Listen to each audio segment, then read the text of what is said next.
Hey, Hello everyone. what's Can you hear up? me? Yes, I can hear you. Let's see if chat can hear me, Okay. but they should. You're probably even louder than me, so I'll fix that here. Welcome. Okay. Um, Good morning. Do you wanna introduce yourself? Uh, I don't know what to say. Okay. So I'm Maker's friend. I play Magic, and that's it. I play a lot of Magic Online. You're Alemilan on Magic Online, Alessandro Yeah. in real life, unless I'm getting this wrong for like No, six no, months no, now. no. It's true. Um, and yeah, you basically grind a lot of MTG, right? Part of Tuck, part of the team we're both in. Yeah. One of the first people in that team, and Yeah. a great player, plays all the decks I dislike, so we complete each other pretty nicely. And and Yeah. today we're gonna do something special. We're gonna go do some match reviews. Let me just share my screen with you, so you can see Sure. it without delay. So you can watch the Discord, and then we can do it the other way around when we want to review your matches. Ooh, that's a So, mhm. deck.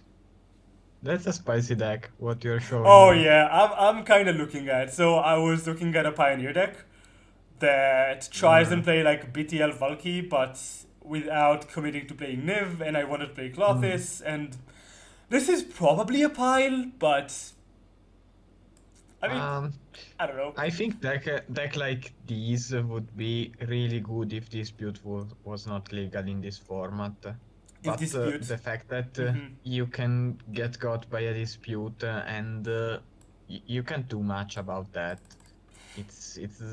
It's inevitable because Giru costs 6 mana, so you have to commit to one turn when you want to cast it. It's super bad against dispute. Yeah, I agree, but I do think that this deck can have a space in this metagame if we expect like a lot of Niv and the decks that prey on Niv, like I guess Blue Black does run dispute, but more like aggressive decks. This could be right there in the Mm. middle, but it's probably a wash and not good enough. Uh, I mean, obviously, decks like these need a lot of tanning, but Hmm. it's okay. Brew always need tanning, so. Yeah. Rabe is in chat and he tried some of these lists. Hi Rabe. Yeah, this is I started by looking at the deck we brewed a while ago, like the Grixis Green Valkyrie deck. I think you were here on like the Rabe was in chat when we brewed this deck. And played it a bit. And it was fine actually, but I don't think Dread Horde is really worth it Mm, in this. yeah, You just don't have probably a good enough not. cantrip, I think is the problem Mm, for Arcanist. And like the Croxa made the mana so much. I don't know. yeah. I mean, the Crocs actually works surprisingly good, but Ah, I remember playing against Valky piles with the blink effect. yeah, I like don't this know how it's pile. called. Yeah. Which used to play Bring to Light as well, if I remember correctly. Hmm. There was a list with Bring to Light, and the deck felt kinda fine in paper, but maybe it's worse than Arcanist because it's less mana efficient. So you have more clunky turns, and having four Tibalt and for Blinks is just super bad, I think, because both Yeah. both cards are bad on Hmm. their own, and you really need to assemble the combo. Yeah, I agree. Like, and also this is so vulnerable to any deck that runs push or shock effects. Like Yeah. imagine playing Valky and then going for release the way and then just counter it with one mana and kill your Valky. It's just you're just dead on the spot. I think. Yeah. Oh yeah. In general, I Mm. think that if people is looking for a reliable Pioneer deck right now, they should try Barn because yeah, I mean you mentioned the shock effect, so I made this association. Mm. Maybe it's not super relevant here, but I think Barn is a good deck, and you should take it into account. either if you want to play it or if you want to prepare for a Pioneer tournament. So yeah, decks that are soft against shock are not a consideration. Yeah. I agree. That like burn is just a staple of the format. You're always gonna see Mm. it at some point. Even though I haven't faced it in a while, but I think I just like I was playing vampires, so obviously I wouldn't face it. It's just how Yeah. meta games work. So I don't think burn is always there to like punish people when they go too all in on one angle. Like if people start playing Lotus Field to beat Niv and tuning Niv to beat Niv, then burn just comes in and just wipes them off, which is super Yeah, nice. that's the point where we are, I think. Mm-hmm. Or at least we are pretty close to that point. So yeah. Yeah, I agree. Yeah, Blackhawk, no counterspells. This is an old list that like Mental Misstep used to play in the Pioneer queues. I don't think Mm-hmm. it's good. No, I was talking to someone in chat that asked why no counterspells in this. It's just an old list. This doesn't really. This is not a good list, I think. Mm, Or yeah, I don't think a counter spells would be good in this list anyway. But yeah, yeah, I think I Discord mean, is more what you want when you're going for like a 2-3 combo.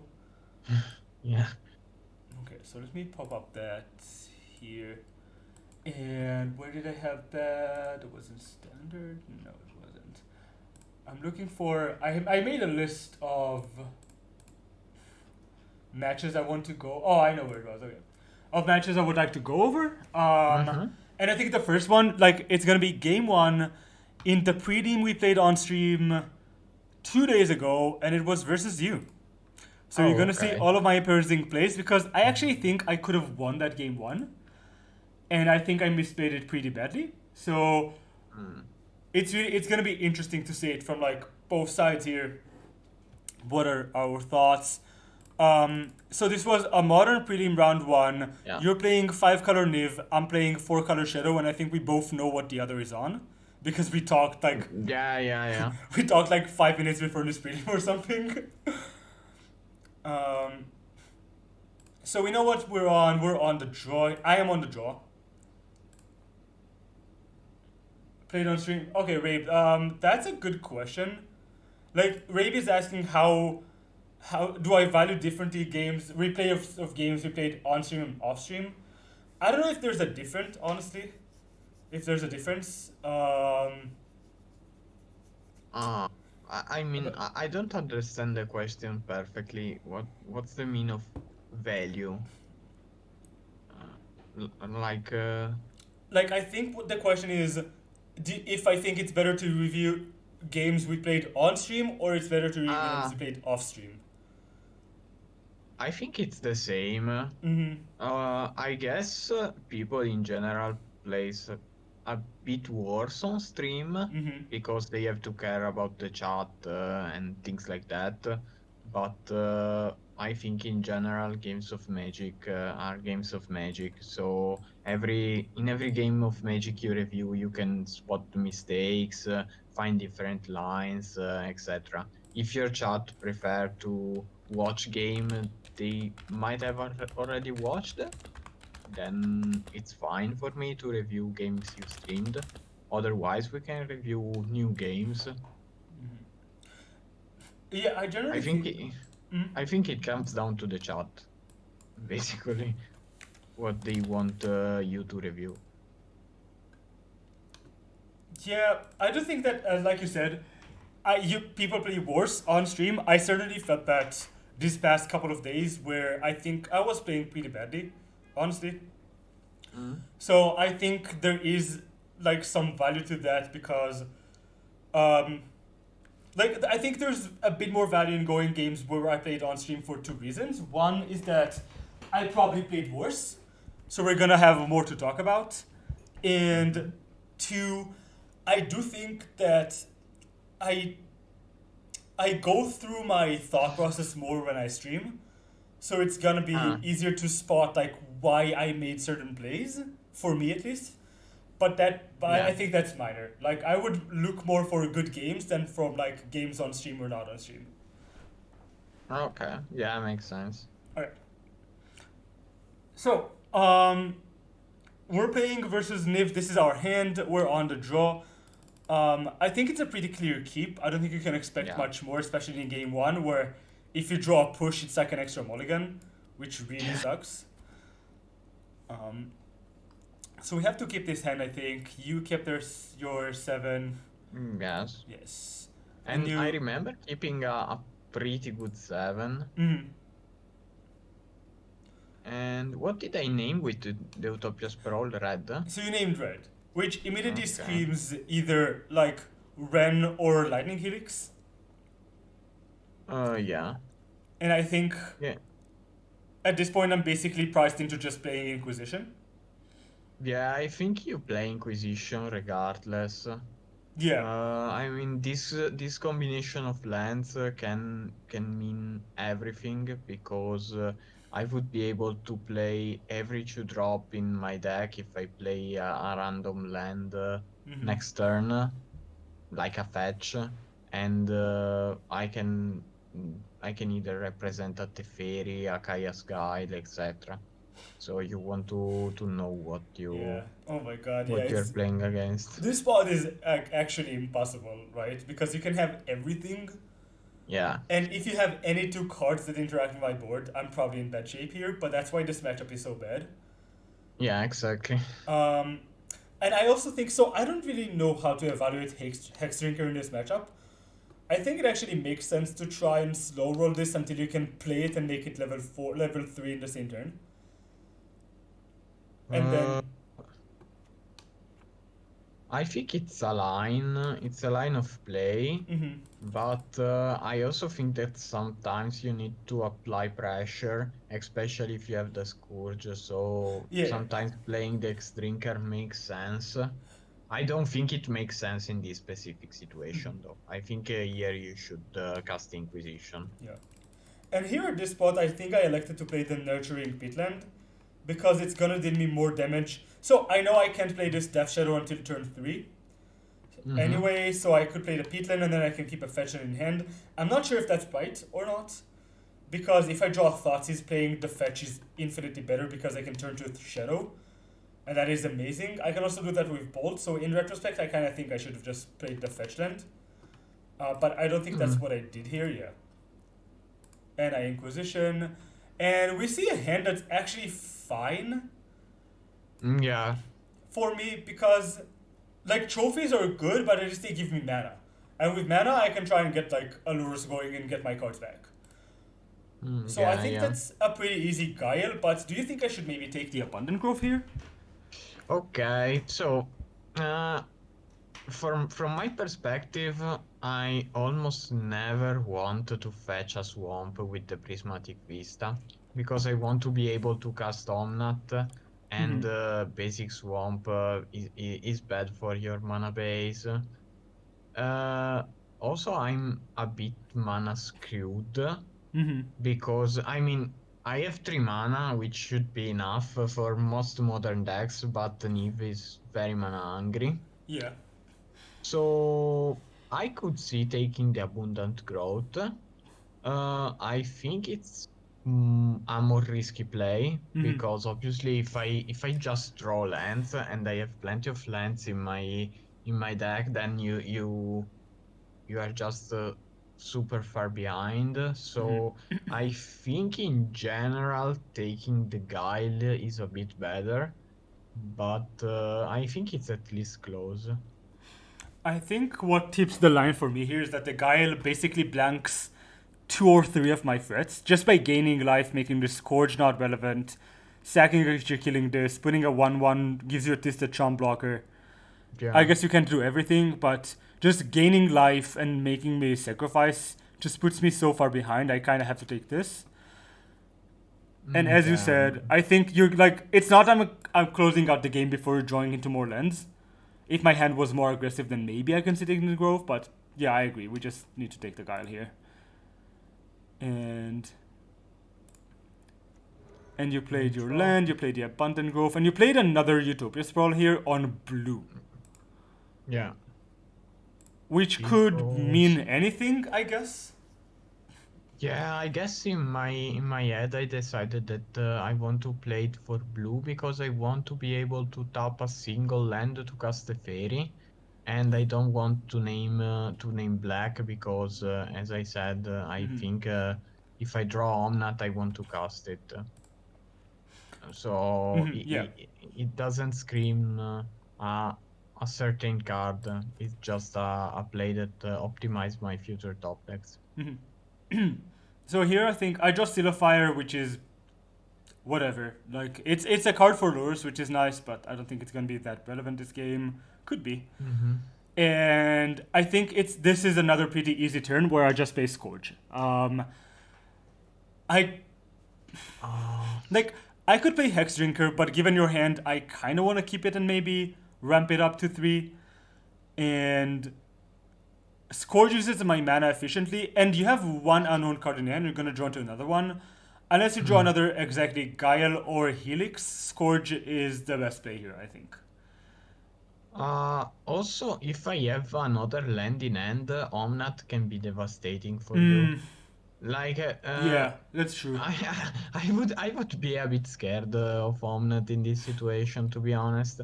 It's not Yeah. very likely because I need to top deck exactly Omnat or a land and have the other piece of the combo, if you want to call it, Hmm. in my hand. But it's a consideration. Also, Hmm. Scourge is not like super big here. It's a free. Yeah. But I think the So. Scourge. I think what tips. Like, I think the Scourge is just not getting better, right? I mean, if you play X-Drinker plus Seal of Fire and you manage to connect with the X-Drinker, then the Scourge next turn is a lot bigger. But obviously, you deal one less damage this turn. Yeah, I mean, the Scourge could be bigger, but. So, let's say I play Seal of Fire, Hex Drinker, and I even attack you for 4. I get 4 damaging, so you're gonna be at 13. I guess that Lightning Helix doesn't kill it anymore, which is really high upside. But Hmm. Omna still makes it into a 3/3, which means it can't attack. And Kaya's Guile still gets rid of it. I guess I could play Shadow in the same turn, but that's. It just feels like playing the Scourge here. Also, I'm just not expecting to connect with this Hex Drinker. I think Mm, that's the biggest thing here, right? yeah, makes sense. I mean, I think at this point you're expecting whatever you play to get Yeah. trophied. And Uh, I mean, for this reason, it's better to commit the worst threat. I'm not sure if X-Drinker is actually the worst threat, though, to be honest. I think Scourge is the worst threat Mm, because of all the life gain you have. yeah, makes sense. Yeah, if you value Scourge less than X-Drinker, and I can see it being true, I think playing Scourge is a fine player. I don't think like playing Seal of Fire in this spot is relevant. I would have played it in the Extrinker line just to spend my mana. Yeah, of course. And that's one of the other upsides of playing the Scourge because you just get to use your mana better, which Mm. is relevant in this deck, especially when you have Lurus. And I know you have trophies, so I want to use my mana as efficiently as I can. You're just passing here, and I'm like, oh, this Oh, definitely means you drew like you drew spells, but I also think it's pretty likely you drew a 5 drop of some sort. yeah. I remember actually drawing a 5 drop here, Mm-hmm. Yeah. and I'm just passing, and this means I want to trophy your threat. Yeah. I think I'm very likely to have drawn a 5 drop because otherwise I might have thought a little harder about taking Yorion to my end because I Mm-hmm. need to close the game at some point against you. Yeah. So I guess taking Yorion to my end, if I didn't draw the 5 drop, would have been a better play because Scourge is just a 3/3. It's not super concerning, and giving you lands early is obviously bad. Yeah, absolutely. Giving me lands early is bad, and I think here I did not capitalize enough on that. So this is, I think, where I really screwed up. Um, what I did was play Silofire, attack, pop it, and then you trophy this. Mm, And okay. I think this play is really bad for two reasons. Actually for one reason, because the Silofire is not relevant, right? Yeah, And I know exactly. you're gonna trophy this, and if you don't trophy this and you're taking the three, I'm happy. I'm just like, if you just take the three here, I can just jam a shadow, or I can put lures into my hand and force it to trophy this, or I can do a bunch of things. I mean, if I trophy these, you can also play X-Drinker and level up Yeah, twice, so exactly. it becomes a 4/4. Yeah, and that's why I I think I screwed up this game here, because I should have just attacked, and instead I wasted my mana pre-combat. I'm not sure I would have trophied a 3/3 though. I mean, But that's fine, right? yeah, Because you're taking three, and suddenly this is a 4/4, a 6/6, and now you have to yeah. get rid of it. So I think it really makes sense for you to trophy this. But even if you Uh, don't, I'm still in a good shape. I think I would have trophied it end step though. I mean, I would have took the 3 and trophied it Yeah, on the end step. I'm not super sure about that, but I think it makes sense to trophy on the end step if you have like 6 cards in hand, because having one more mana can make the difference here. absolutely. So, what line should I have taken here? I should play my land and attack, right? Ye You can also not play your land. Uh, I mean, I think playing a land main phase one gives me a somewhat relevant information Okay. about the amount of mana you will have. I would have just attacked. Okay, yeah. So just attack. And then if you trophy this, I can go Hex Drinker, make it a 4/4. And then you need to find Teferi or Master Removal to get rid of it, right? Yeah, And then if yeah. you don't trophy this, I can pop my land, go down to 12, play Shadow, and plan on popping this Nurturing Peatland on a step. Um, Mm, and then it's the reason I want to pop this is because one, you're gonna trophy one of my threats probably. yeah, I don't want to commit my Hex Drinker into a board that might get wiped. And yeah. and I have like three more lands in hand and you have two trophies in hand. I think I'd rather draw a card of this early. Makes sense. Like if I can find a Thoughtseize off this, that would be nice. Maybe I should pop this and then fetch. Because if I find a Thoughtseize, I probably want a Thoughtseize here. Uh, yeah, might make sense. Okay, if I Not sure because uh,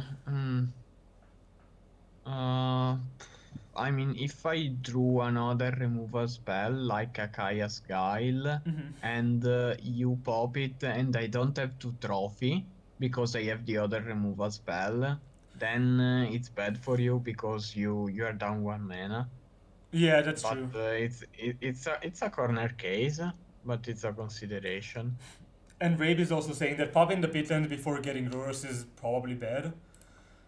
Which is probably right. Like the Yeah, odds of drawing into a Discord spell are not that high, and even then, it's not that big of a payoff. yeah. Yeah, so I should probably just play Shadow plus Fire and pass here. Yo, Geeky with the rate of 45 people. What's up, everyone?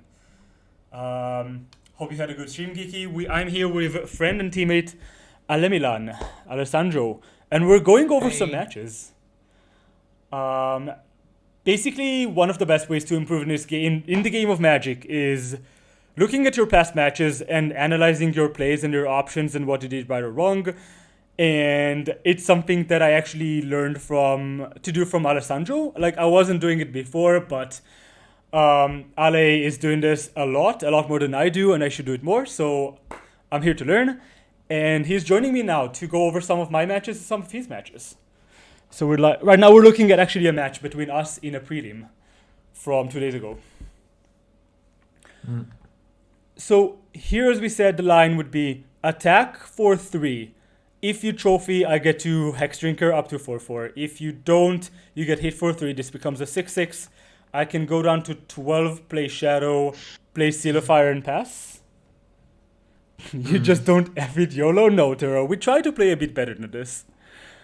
Just a tiny bit better. And that's not what I Uh, ended up doing here, and that really screwed me up because I was overvaluing how dealing damage, like how forcing you to trophy matters here, and that was pretty bad, I think, because it put me in a spot where instead of like taking advantage of the extra mana you gave me in combat here, Not sure I was supposed to trophy anyway here. The more I think about it, I think I trophied because I was scared of the second Skyclave. yeah, So it makes a little sense, but uh, giving you one more mana to operate with is bad. yeah, I do Uh, think it's right because taking 5 down to 10 really gives me the advantage of the initiative here. Um, I just get to really dictate the pace of the game from that point on. And now, like, the difference from 15 to 10 is huge, both in future scourges and in how relevant my threats are. Like, a 4/4 is mm, much more threatening when you're at 10 than when you're at 15. yeah, So I think once I pop this Seal of Fire, it is correct to trophy here. yeah. Um, Given the play I did make, I still think I should just play the Shadow out. I think I should play Shadow and Hexdrinker out, actually. I think you should commit here. Yeah. I mean, it's kinda likely that I have a bot wipe because, as we said, I'm pretty likely to have drawn a 5 drop last turn. But I can brick on lands, and if my 5 drop is actually Neve, and I drew the land, and you have only one threat out, you're dead. So I Agreed. think you should commit. Absolutely agreed. I should. Like, I can't afford to play around you wiping the board here. And even if you drew, like, if your draw was a board wipe instead of a Niv, I still get time to play Lurus and get stuff back. And I'm still in Yeah, fine position here. yeah, I agree. So I should just commit, like, everything to the board. Let's see if that's what I did. I don't remember if I did. I think I did. Yeah, I think I. Oh, maybe I. Yeah. And I played a shadow. Okay. At least I made Okay. that right call. And here you play a tap land and passing. Yeah. Which is like, I'm still like, okay, I still have a shot in this game. A Thoughtseize would be insane here, but we don't draw into a Thoughtseize. Yeah, Terror, Yeah. this is definitely a I really bad actually, matchup. actually, I know what was on the other side, and thought this would not have been as insane as you What, think, is your because I hand had too to. Niv? No, I had to bring to light and the trophy. Okay, yeah. Um, I mean, here's, I think, where I make. So I don't remember what I did here, but I do remember one thing is that I put myself down to a really low life total at this point. Uh, And that yeah. ended up costing me the game, I think. Okay. But S- before that, I am assuming you can only play one spot removal here, Yeah, yes. right? Unless I have. No, I can only play one Yeah. spot removal anyway. So, Because even if I have a Helix, I have a floating blue mana, which is super bad. yeah, exactly. So your mana kind of sucks right now. So I can assume you're only killing one of my creatures. Now, the question is which one of my creatures and how should I play this turn, right? Mm-hmm. Um, so that's an interesting spot because it's a question of how do you want to use your mana? Or how do I want to use my mana here? Um, I think the line should be first of all put 2 mana into this Hex Drinker. I was really hoping you to put mana onto this X-Drinker, to be honest. I mean, this pivots me to cast Trophy on the X-Drinker, and I guess that Shadow is a bit better as a threat. But, I mean, I have the Trophy, so you're basically wasting mana. Yes, but I'm Uh, also keeping like I need to keep one of these threats on board, right? I'm gonna keep one of these threats. Now, the Shadow is a better threat, I think, because I have two fetchlands and a peatland in play, right? This can easily become like a 12/12. Yeah. And I think the bigger problem is that if I don't put the mana into the Hex Drinker, you're only taking 2 damage. And I'm just not winning this game if that's what happens. Right? Uh, I mean, you can start by playing a fetch and attacking, and then fetch after block. I think at this point, uh, I have to trophy the shadow, and then you can spend your mana on the X-Drinker on main phase 2, so you are guaranteed to actually level up the X-Drinker and make it a 4/4, and then make it bigger later. And if I do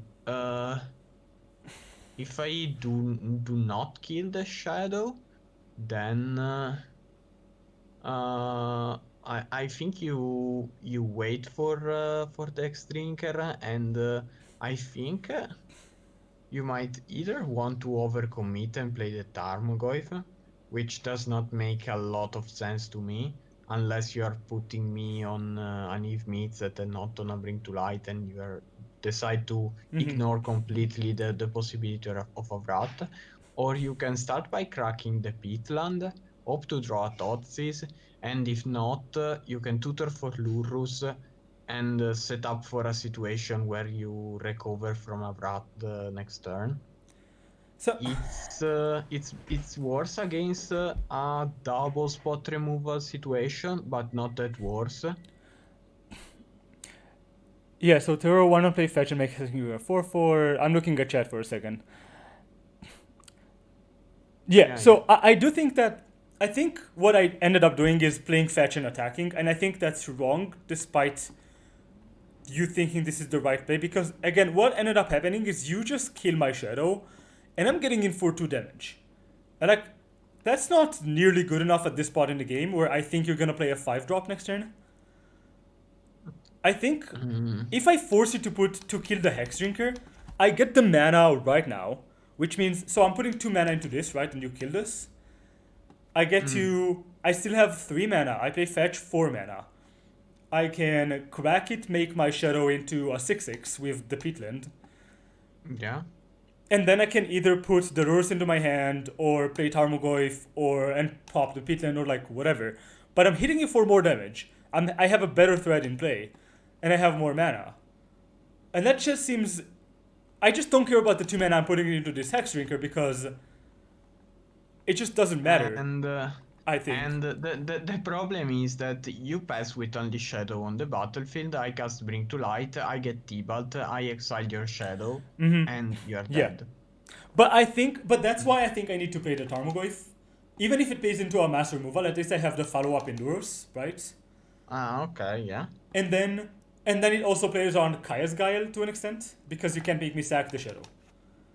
Yeah, but I mean, if you level up the Drinker, you don't have the follow up in Lurus anymore, because I mean you have it, but you have to tutor for it, so you have to waste an entire turn tutoring for Uh, Lurus, but and that's not true, right? Count the mana. We have 5 this turn. You're gonna trophy my Hex Drink, so that's 6. And then next turn I have 7. I can go Lures to hand, play it, play Shadow in one turn. okay, yeah, So I yeah, okay, actually yeah, think just that's just actually the line because we have so much mana. Just go okay. for double level up. You probably trophy this, but if you don't, that's fine. You take at least 4 damage this turn, and I get to deploy another threat and have Allura's backup for when you wipe the board. This is why Modern Mm. needs Wasteland. Yeah, Wasteland would win the game on the spot here. I agree. Even Pillage would win the game on the spot here. Yeah. I don't think my deck would be playable against Oh Wasteland, yeah, to be absolutely. No, honest. Wasteland would completely change Modern, right? It's not. It's not Yeah. really a conversation to have. Um, so this is an interesting turn. I think like for 2 straight turns, I made the wrong plays in a game I could have won if I played better. I don't know if I would have won, but I could have won. Yeah. And let's see what I actually ended up doing here. I think we just ended up. I fetched before combat and I put lures into my hand because I wanted to use my peatland mana. Which again, I don't think it's a very sound logic. Like I'm just wasting my Mm, mana pre-combat for no reason. Oh, yeah. because now I can't even go for Goif plus pump this up, which is just. I just overvalued this 1 point of damage too much, like by a lot. And now you're trophying my shadow, and suddenly I'm only hitting for 2. Which is, again, I think the worst case scenario given what I know you have in your hand. And here, if I recall correctly, I pumped this up to 4. Okay. Yeah, and up Yeah, to 5.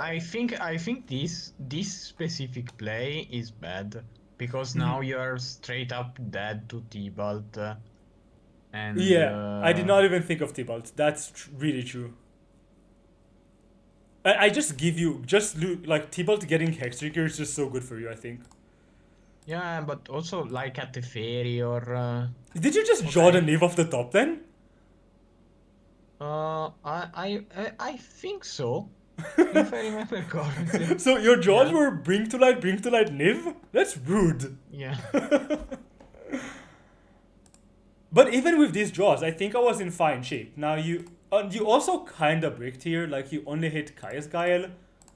Mm-hmm. But this is where I said I think I screwed up by going down to 7 without having pressure on board. I'm just dead into attacks. I can't use my Peatland for mana. Uh, Yeah. I'm just in such a bad spot here. And you have Kaya's Gael, so this doesn't even survive, right? Uh, let's see what the play might be here. I think yeah, you are in a bad spot. I think I'm just straight up dead here. I don't have a way to get rid of this Niv. You can't block the. I mean, what I end up doing to survive is attack for 4, you block, and I finish this with the bolt. But that's not a winning play. That's a play of like I need to stay alive to maybe draw into maybe something. Uh, I mean, I think attacking is still correct Yeah, here. I agree. I Uh, agree. Because pumping this up to 6 just means I'm wasting all of my mana. I'm going down to 1, and then you're making me sack this, and I just can't win yeah, this yeah. game. Um, I think you are actually in a fine shape. You can attack. I guess I would block, to be honest. I'm not sure yeah. because there's a lot to consider from my side.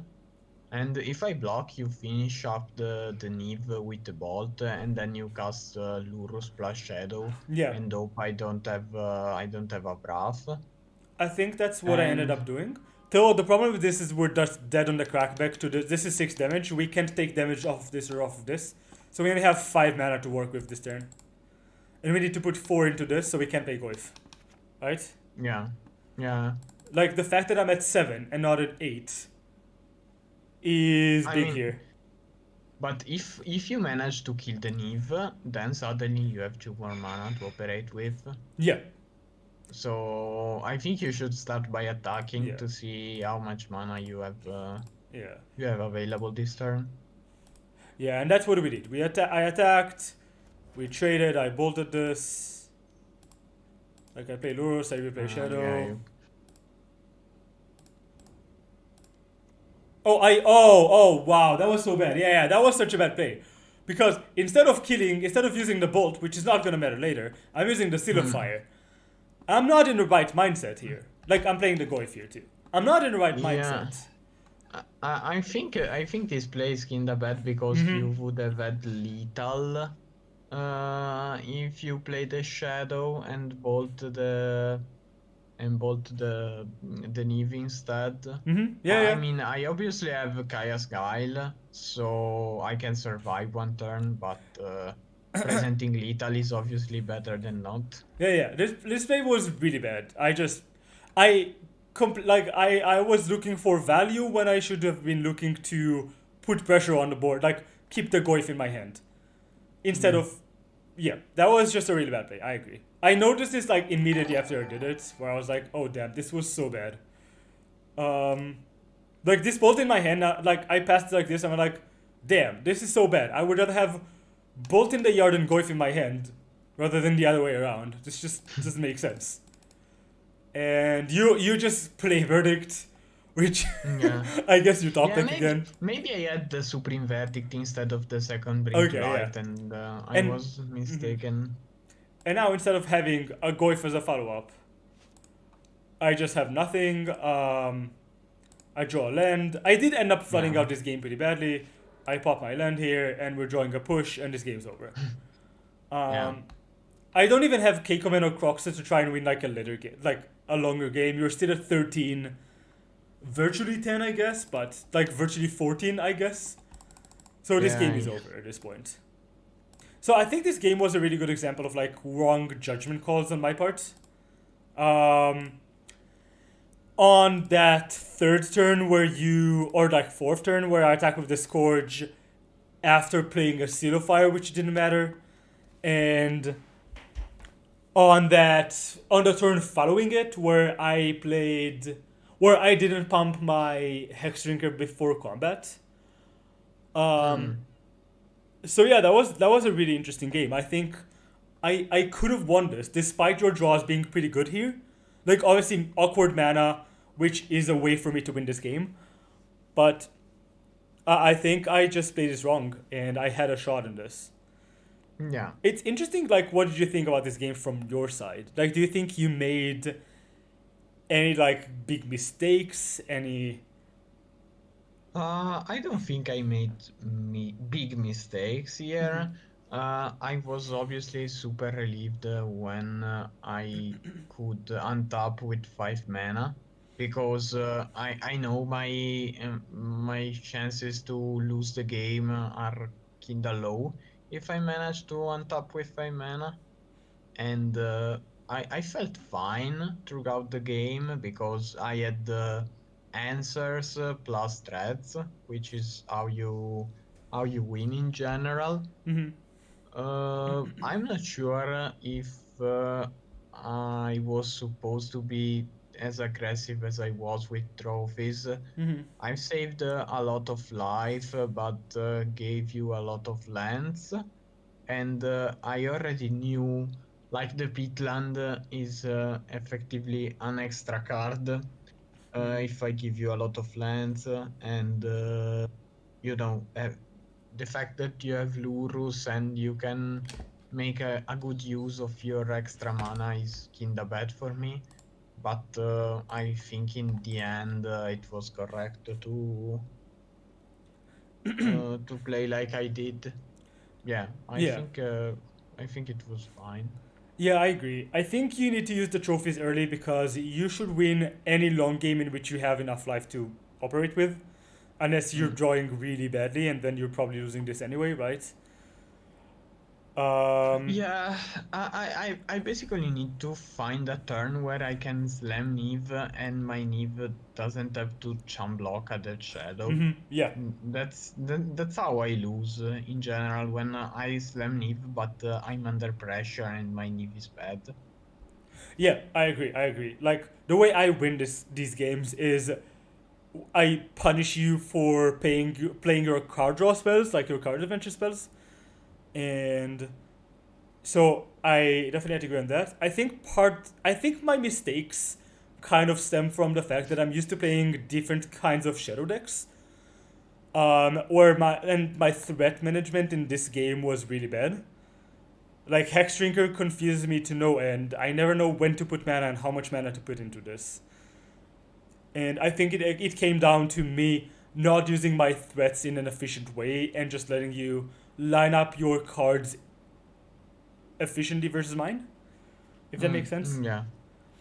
So that was a good game. I think the next game I just lose pretty badly, and there's not much to it, so I don't think we need to go over that. Yeah. I remember Yeah, that winning was a this. beating. At least we managed to get back to like 2-2 in this prelim. Um, so another, what else did I bet down for myself? So I kind of wanted to go over a match with vampires that I played in Pioneer, Hmm. But we could also Mm-hmm. do one of your matches, or we can do this one and then some of your matches afterwards. So we don't have to like. Uh, no, I would rather do one of this one from yours and then go over Okay. mine. So let me find that. It was from the challenge this week. So like 4 days ago, on the 25th, that is here. We ended up 4-3. It was round 4.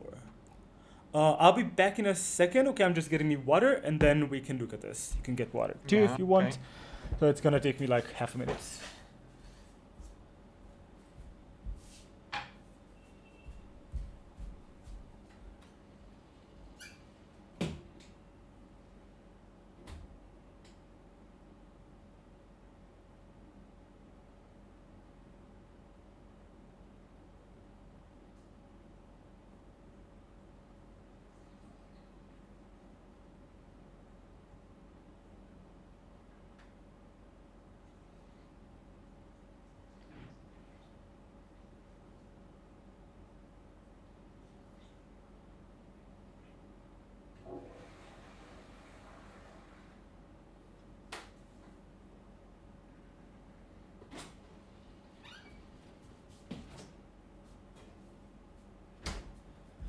Okay. I finally have my water bottle back. I forgot it in my like the place I work at for a week and a half. So I actually had to use glasses of water. Imagine that. Um, yeah, now we're good. So this is the challenge from this week. I was playing vampires. Let me put the list on, I guess. And we were playing versus. Oh no, this is not the one. This Oh, is very yeah. Canister destroyed me with Niv. Um, okay. was it round? Oh, why did this? It was this, but is this game one? This is game one, I think. Yeah. We're playing This versus this Soul guy, Strong. this guy is like the slowest player on earth, Yes. from what Okay. I know. So spoilers. We win this match when they time out. Yeah. I remember watching your stream and seeing you Yeah. playing in game 2 or game 3 when they had like less than 1 minute on Yeah. the clock and they kept playing Island Pass. And I Yeah. was okay. I think they actually ended up like they were double queuing Popper. I think I saw that on their Twitter, and they were playing blue Mm. black in both Pioneer and Popper at the same time. It's like that can't be Mm. positive EV. There's like no way. That's a good thing to do if you want to actually like get your value off of. I don't know. It's just. Nah. I mean, we take it. But game one was interesting, if I recall correctly. Um, so we are on the draw, and this hand is basically perfect. Like you never mulligan this hand. It's great. Unless Yeah, if they reveal Lurus, I might be a bit disappointed. But like this is, you're never mulliganing this. So let's just update the deck list here. Chat, you can find the deck list. Hey Onion, what's up? Popper can't be double queued ever. I agree, especially with like two control decks. So this is a pretty easy keep. They reveal no companion, so I'm pretty happy with this. yeah. And they go island pass, at which point I'm like, maybe they're playing spirits. When I talked with Claudio this week, he said me that whenever he sees no companion, he puts his opponent on Phoenix Right, yeah. automatically because Phoenix is the most player no companion deck. And I think other consideration are Lotus Field, but obviously Lotus Yeah. Field doesn't play island, and control decks.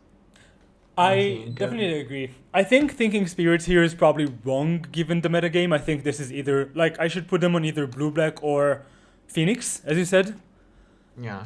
More likely to be Phoenix, but it doesn't really matter because we didn't even draw another one drop, so we just Thoughtseize them. Yeah. Like, this is, you just use your mana here. And they reveal, oh, they opt in response, I think? Yeah. And they put a card on top, and they reveal this hand, which is. Okay, opting in response means they have few lands. Yeah, I agree. And they actually have few lands. Yeah. I definitely agree on that. I This think they kept a one lander. You just take the land here. Yeah, if they drew. Imagine if they drew like Agadem's Awakening and we could actually take that. Yeah. No, I don't think a control plays Agadim's Yeah, I know. Awakening, I'm just so kidding. Hagromoling. So, I think it's a pretty clear sensor here. I agree. Um, the push is like our hand is really well set up to beat like removals in general. We have a Mutavault, we have a Sorin, both of these draw cards. This is great. Yeah. What we want is for them not to counter my Sorin, right? Yeah, we also want them not to hit their land drops, Yeah. and sensor is a cantrip in Yeah. to some extent, so yeah, Yep. you just take a sensor here.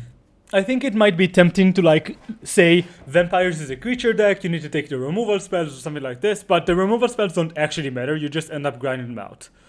So Yeah. I do think just taking the sensor is the correct choice here. Also, Fatal Push is really bad against vampires. I mean, not really bad, Yeah. but kinda bad against vampires. There's a lot of threats it doesn't kill, Yeah. Also, you just end up dying to like random creatures, and then you just have to trade push for like the Dust Agent Zealot, and that's absolutely fine for me. So I end up taking the sensor here, and they play it, and they shock the landing and they pass. And again, I think our play is kind of scripted here. I don't think we draw a 2-drop. Yeah, we just draw a land, so we just play Mutavault and play Dusk Agent Zealot, hoping that they censor this, so we can just jam this Sorin next turn. I don't think they are ever gonna censor an Elvish Visionary. You're gonna I be think surprised they- then. They're censoring this. This is super weird. This means they drew Drew the a land. land, I Yeah, think. I agree. Because otherwise they wouldn't have censored. But I even if they drew the land, I don't think censoring the 2-drops makes any sense. I don't know. Yeah, I definitely think this means they drew a land. I do think this is kind of weird. Like, they're clearly not experienced in the matchup because you always keep this sensor for the Sorin. You force me to have the 4th land. You give yourself more time to join to a sabotage. But Yeah. they don't. Also, this deck doesn't really function with 3 lands. Oh. Uh, And they foretell a card and play Fabled Passage here. So we know their hand. okay. This makes everything easier because I just get to slam this Sorin. Did we just draw the no, we drew the Knight of Ebenegen. That's weird from their part. No, okay, makes sense. They drew the Fabled Passage and now they drew the... Okay. Yeah, I think so too. They drew the passage last turn. They knew they wanted to center something here so they can... I don't really get it though. Like, if they drew the passage, they should just play it, push whatever creature on play, and then keep censor up, right? Yeah, I think so as well. It seems like, so maybe they drew like... But if they drew the foretell card, they would have foretold it because we end up seeing that this is a Behold the Multiverse. So... I'm not sure... Yep, I'm not sure about those plays. It's kind of weird. I agree. Just a second, I'll answer chat. So Huck, I do think Phoenix is a good option in Pioneer. I also think it's a bit like I don't like the inherent variance in it, so I'm not high on it. But I think it's a good choice. It's just I'm not playing it. I don't know if that's good or not. Also, it's a deck you should practice with a lot because a lot of choices, like tons of them. I played exactly 7 matches with Phoenix in Pioneer and I won 1. and I lost the other, but I'm super bad at casting blue cantrips and that's not how the deck works. I think it's much better than that. Yeah, I think it's a deck that really rewards you for knowing how to sequence your plays and understanding the small differences between each card and when do you want to play each one of them. It's a really tough deck, I agree. I had a bit more success with it, playing with it, but I don't know if I want to pick that up. I could maybe play I could see myself playing this on Saturday in the PTQ, honestly. Yeah, might make sense. I think the deck is solid. Yeah. So here we have almost full info. They have a card foretold. We know their hand. We get to resolve Sorin. Like nothing really matters from this point, in a sense, because this Sorin is gonna force them to react to us, but we still need to win this game. So I think this is a pretty easy Sorin minus put in Blood Mage draw card. It's such a big tempo swing. They can't really keep the passage to kill this with a push. Or if they do, that's like fine. Just wasting their turn. And we want them to use their pushes on like this, so we get to have Mutavault and Knight go uncontested to an extent. What do you think? Yeah, I mean, you are the expert, and I think your reasoning makes sense. So, I think it's the better play. Let's see if that's what I actually did. I think that's what I actually did, but yeah, no. Yeah, I mean, I like using storing aggressively here because if they draw the fourth land, they are gonna cast this. Is that one an extinction event or a removal for Planeswalker? It's an extinction event, Okay, yeah. extinction event. Nothing. And they don't pop the passage on unstep, which I think is a bit greedy. Yeah. Because this means their plan is to go like behold the multiverse, find another land, and kill this with the push. But it also makes sense. They just end up drawing the land and they're passing. Okay. We draw a push. Not great, but this kills Shark Typhoon tokens at some point. Yeah, you're being optimist. Oh no! Yeah. This is how the matchup plays out a lot. You like the fact that we have a way to kill Gear Hulk and Shark Typhoon is actually pretty huge in the long game because it means this Sorin just never dies. Unless they draw a removal spell for it. And we're not under pressure. We just get to use like Mutavault and Castles forever. Yeah. Which is pretty big here. So I think this is a pretty key turn. We know this Kalos Blood Mage is gonna die to the push. Yeah. I think we're probably casting this Knight of Ibn if they use the push on this. Otherwise we don't because they have Extinction Event. So we kind of want them to use the push on this. And I don't think we want to use the Mutavault because I don't want to make it easy for them to kill this Mutavault with the push. I think we shouldn't touch this Mutavault as long as they have the push in hand. Yeah. So I don't think making the Mutavault into a creature is even a consideration. I agree. I would be tempted to try and draw a card with this Castle Lock Twin, to be honest. It might be a little too aggressive because it costs you 5 life eventually. So I'm not sure if it's correct, but like playing only the Knight is an anemic play. I think I would rather set up for a turn where I deploy multiple threats. Also, they have the second push, so if you play the Knight, you basically let them spend the last mana they have, fetching for a swamp and killing the Knight, killing the Blood Mage, and casting the Behold. Not necessarily in this order, but this is how the turn plays out. And you pass with a lot of nothing in hand. So, But my instinct would have been to draw a card here, Okay. to plus the Sorin and then play the castle and draw a card. So I think plussing the Sorin to pump this is pretty much given because this just makes our bad creature into a push target, which we want them to use on. I think so it's an interesting spot because I think playing the Knight is actually good here. One, because we lose less life from using the castle later on, which could end up being relevant, but mostly because if they use the push on the Knight, we're at the spot where this Mutavault can just start attacking, right? They don't have a way to kill it. They only have like 2 more pushes, and they need to do like Heartless Act or Eliminate, and if they eliminate, they kill this. And I think passing with just drawing a card just gives them so much time. I'd rather make them use their cards and have everything be awkward, but I think it's an interesting spot. Like, I can see drawing cards. I think we should start by pumping this and attacking, Yeah. and they're gonna push this because if they don't, you're not playing this knight because it plays into the extinction Yeah, event, yeah, right? yeah. Um, and then I don't know if it's better to draw a card or not. My instinct was just to deploy more to the board because otherwise this Sorin also doesn't do much, and then we're losing the board advantage we had before. So I think drawing a card is a bit better because against control I want to be mana efficient and not being left with unspent mana. really, I think it's quite the opposite. Versus control, I really don't mind wasting mana because it's not like I'm in a rush to do anything. Mm, yeah, yeah, yeah, makes sense.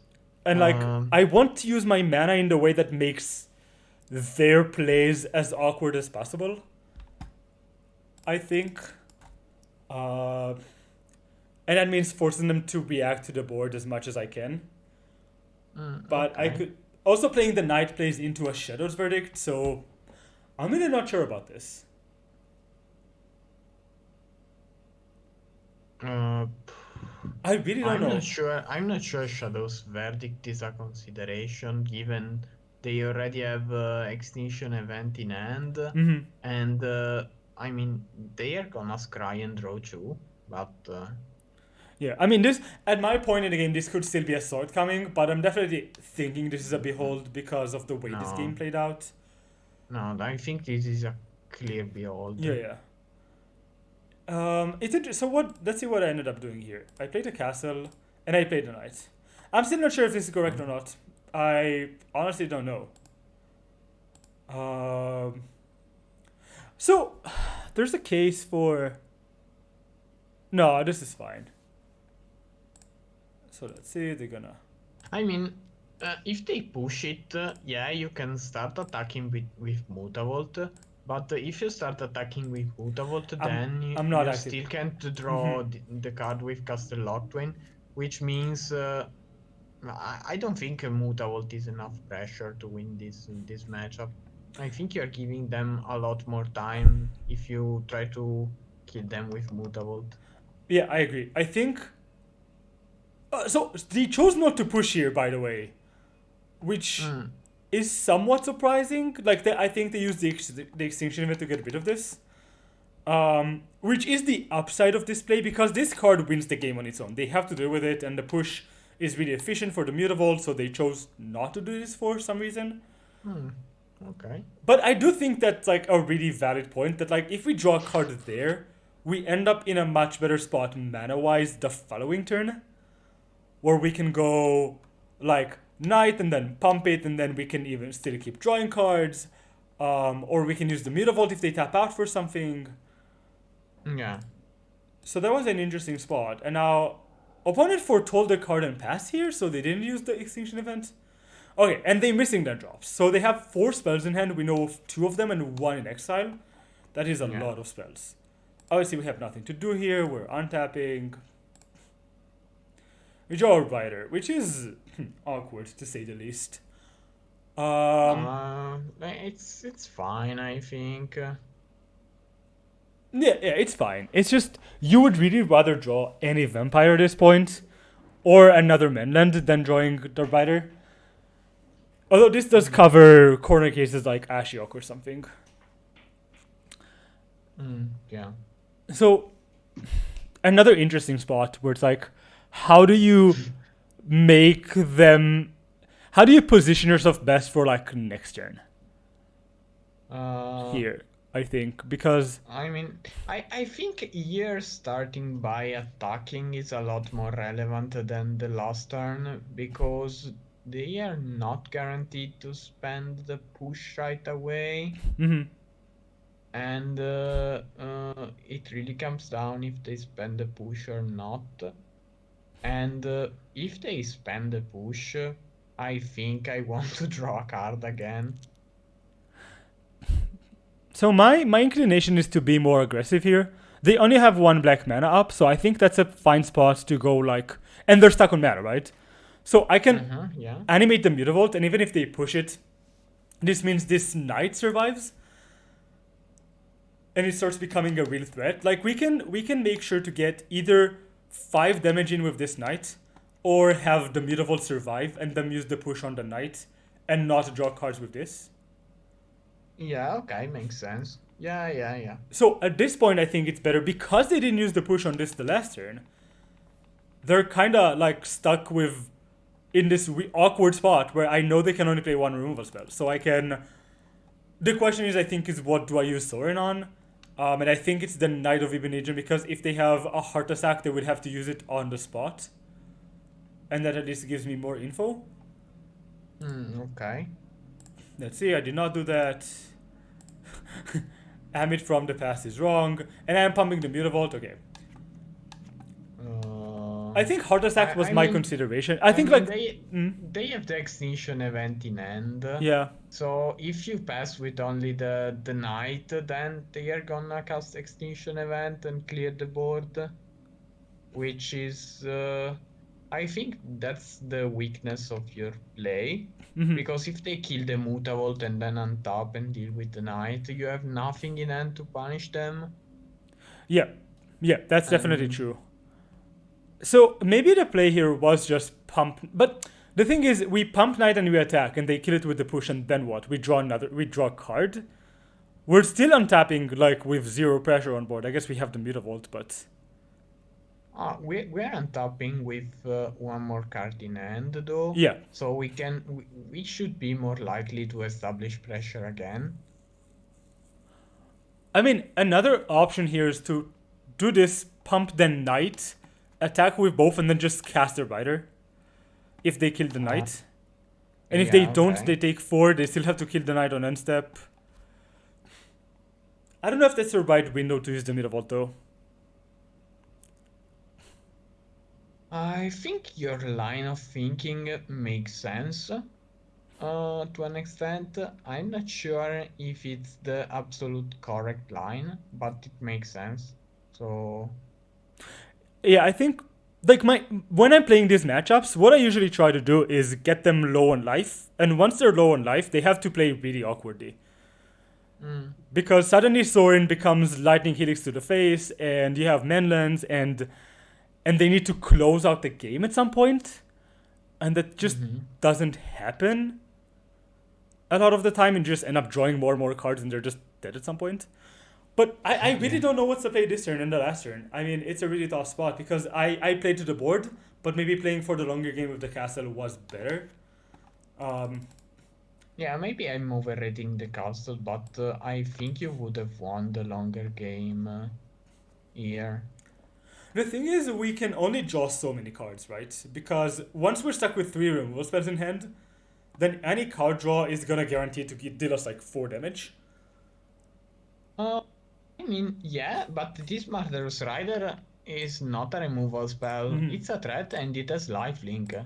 Yeah. So if it resolves, then it suddenly becomes a must kill, given you have the castle.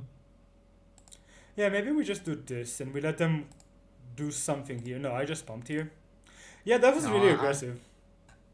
I think here, if they don't play the push, it makes sense to bump. Yeah, just force them to push this. I think they pushed the No, Mutavault here. I guess I guess they are gonna push the Mutavault and use the extinction event on your other threat and hope you have nothing here. They put the card on top. They push the Mutavault. They're taking 4. They play land. And now, Oh, they're passing again? okay. This is so weird. And now they don't have this push anymore. We know they put a card on top, which might have been the land. We're not sure about this. But drawing this Kalitas, which is usually bad in the matchup, is actually super nice here. Because Kalitas plays right around Extinction Event. Yeah. So I think, unlike the last turns, this turn is pretty easy. We just pump this with the Sorin, attack for 3, and then we play the Kalitas. And if they counter this, they counter this, whatever. If they kill this in Extinction Event, that's whatever. Like, we're trading fine on mana here. I mean, there's still a to consideration draw on with the drawing a castle. card, I, even though it makes less and less sense, and because you are committing to the line of being aggressive here, I mean, and you also have less mana to operate with. Having more mana, it's important when you want to start activating the castle. so But mhm. I mean, the possibility of having my Kalitas countered is a real one, and I think it really sucks if they counter your Kalitas and then untap and slam the extinction event, Really? because you can cast the Kalitas for free, playing around counterspell next turn because the Soaring will be at 4, Mhm. so you can. I mean, the Caritas does not have haste, so if they Mhm. don't counter it, they you lose on 3 damages. But you can rebuild the board faster next turn if you don't play the Caritas here and you draw the card instead. So I don't know if I agree with that. I think you what you say makes sense, but I think Kalitas just is just pretty bad in this matchup. Mm, So I kind of want them to counter this, so my future plays don't get countered. If that makes sense. Um, mm, like I'd rather them countering the Kalitas than them countering a Dusk Vision Zealot, for example. As long as I have the story in play at least. Because I yeah. don't think the Kalitas is winning the game on its own anytime soon. Um, No, I think it is, to be honest, yeah, because like, I think in this spot, every creature with the vampire subtypes is mhm, good yeah. enough to win the game on its own. So even though Caritas does have no text against them, Yeah. It does have some uh, text. I mean, they play Gearhulk, which is worth noting since we. The plan is definitely, if they play Gearhulk, to kill it with the Heartless Act. Right? So it has some text. Not a lot, but some text. mm, yeah, I think that the deciding factor about playing this Caritas or not is the card in exile, the Foretold card, Hmm. because playing this Caritas means that even if it gets countered, they can't play their cantrip and their Behold the Multiverse, Unless it's a and sensor, right? this makes their future turns so awkward. Hmm. So I think in the end, playing this Caritas is correct, Okay. but I think it's at least close. Yeah, I. Like, if I learned something from the review we did of this game so far, is that I was not considering using the castle nearly enough. Even if I still think that my plays make sense, I should have thought about this castle longer because of the way their hand was built. And I think my opponent also played super conservatively with the removal spells, which meant my plays ended up working out fine. Mm, But they could also not have. Like, not having the extra mana here matters a lot with the Mutavault, for example, right? yeah. And here I'm at a point where I'm thinking, if I can get more damage from this knight, that's great, but otherwise, like, I'm fully expecting this to die at some point. And I'm playing the Kalitas, I think, yeah. Did they censor this? I don't remember. Or they might have rewind. Oh, they played the Behold, okay. Oh, if they have Behold plus chance sensor, this is super Yeah, and bad. they put two cards on top here. And I'm like, uh-oh. No, they have the Dig. Yeah, I think they have dig here. Okay. I'm just gonna. Dig. Yeah, okay, they dig. They dig. And like, I'm pretty happy about this. I mean, they drew a million cards, which is annoying. They have 7 cards in hand now, but at this we're ahead on board. Yeah. And they're at 11 life, which again puts us. And they're still not extinction eventing, which is like wild. So at this point, I'm definitely thinking, okay, they're not playing extinction event here. They're not killing any of my cards before I untap. So this is a Gearhulk, right? Uh, Or a I don't think Shard. so. Hmm. I would have excluded the Giruk as a possibility just because if they have Giruk, they are dead. So like The, they play the Giruk and then you kill it, you make a zombie, and I mean you almost win on the spot. okay. I think. So I would think about other cards. Like multiple removal spells, for example. Yeah. So how would you play this turn into multiple removal spells? Force them to act somehow, which means using the sword and attacking, I think. Yeah, I think I would attack. Not even sure if I want to use the Sorin first. Maybe I want to use it on the Dusk Legion Zealot. I'm not sure about that though. That's an interesting consideration. Like whether you want to use it on the Zealot. I think my instinct here is to say I want to use my sword on my Kalitas because Mm, this means that if they have heart attack, they have to use it right now, and I get a lot of info. Um, okay. I think if they have shock typhoon, they are pretty much done on board, right? They're taking Yeah. 10. I guess I could also start by attacking then, because if they have shock typhoon, they're just dead if I don't use the Kalitas, the sword in pre-combat. Um, Uh, yeah. I think Yeah. the more I think about it, the more I like just attacking here. Yeah, I think you should start by attacking. Mm-hmm. Yeah, I agree. Let's see if that's what I did. Okay, yeah, that's what. Oh, past them it is smart. So we attack here. And And they're popping this. okay. I'm definitely also suspecting like the third push, given that they have the fetch land and they're choosing to do this. Yeah. And yeah, this is the third push, which is whatever. Take 3. And I'm not pumping here. I'm pretty happy about them just going to 8. Um. So now what do we do? Now I'm Uh, thinking they might have another card draw spell in hand or something along those lines.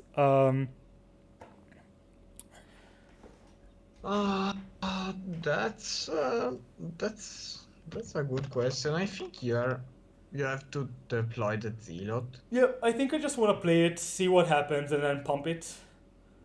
No. Um, because I'm not really. I could use my Sorin to make sure this comes into play, but again, I don't think we're in a rush to do so. This just resolves. We draw a Gifted Etherborn. I'm absolutely okay playing this out, I think. Oh, I think. Okay. They have extinction event, so they can 2 for 1 you if you play it out. And I guess at this point, uh, they have a Shark Typhoon in hand, but if they cycle the Typhoon, then they can't play the extinction event. Yeah. So, So, what I actually end up doing here, if I recall correctly, is play the Etherborn and then use Sorin to sack the Dusky Drinzilot and deal them 3. uh, Because at that point, this gets pumped. They have to get rid of this. We have another threat on board. And I have a Sorin and they're at 5. Like, this Sorin just threatens to win the game on its own and the Dusky Drinzilot. Like, this kind of plays around event, making event more awkward, not getting the 2 for 1. yeah, okay. I don't know if this might be too aggressive. Yeah, because I mean, they can cycle Typhoon, cast event, get rid of the 1 drop, and then they can block your Gifted Etherborn with the Shark. I mean, that's what they think, right? But they can't because they have the push in hand. Yeah, okay, yeah, So sorry. I like, yeah. So I really want them to actively try and block with that Typhoon token. Hey, David, what's up? Dinglis is here. Hey, So and this also plays. So playing the Etherborn before sacking this. So I could also just keep this in my hand and pump this. But I think given that we have so little mana and a castle in play, just playing my cards out makes sense. I think there's another line, that's the child's line of playing both creatures, pumping one and passing. I definitely don't want to play both creatures and pump one. I think I want to sack this to deal 3 damage. I think that's better. Yeah, yeah, makes sense on the one end, but on the other end, it prevents them to cycle the Typhoon with this mana. So it kind of tax their mana because they don't want to cycle the Typhoon and then cast Extinction Event and kill the Shark, I think.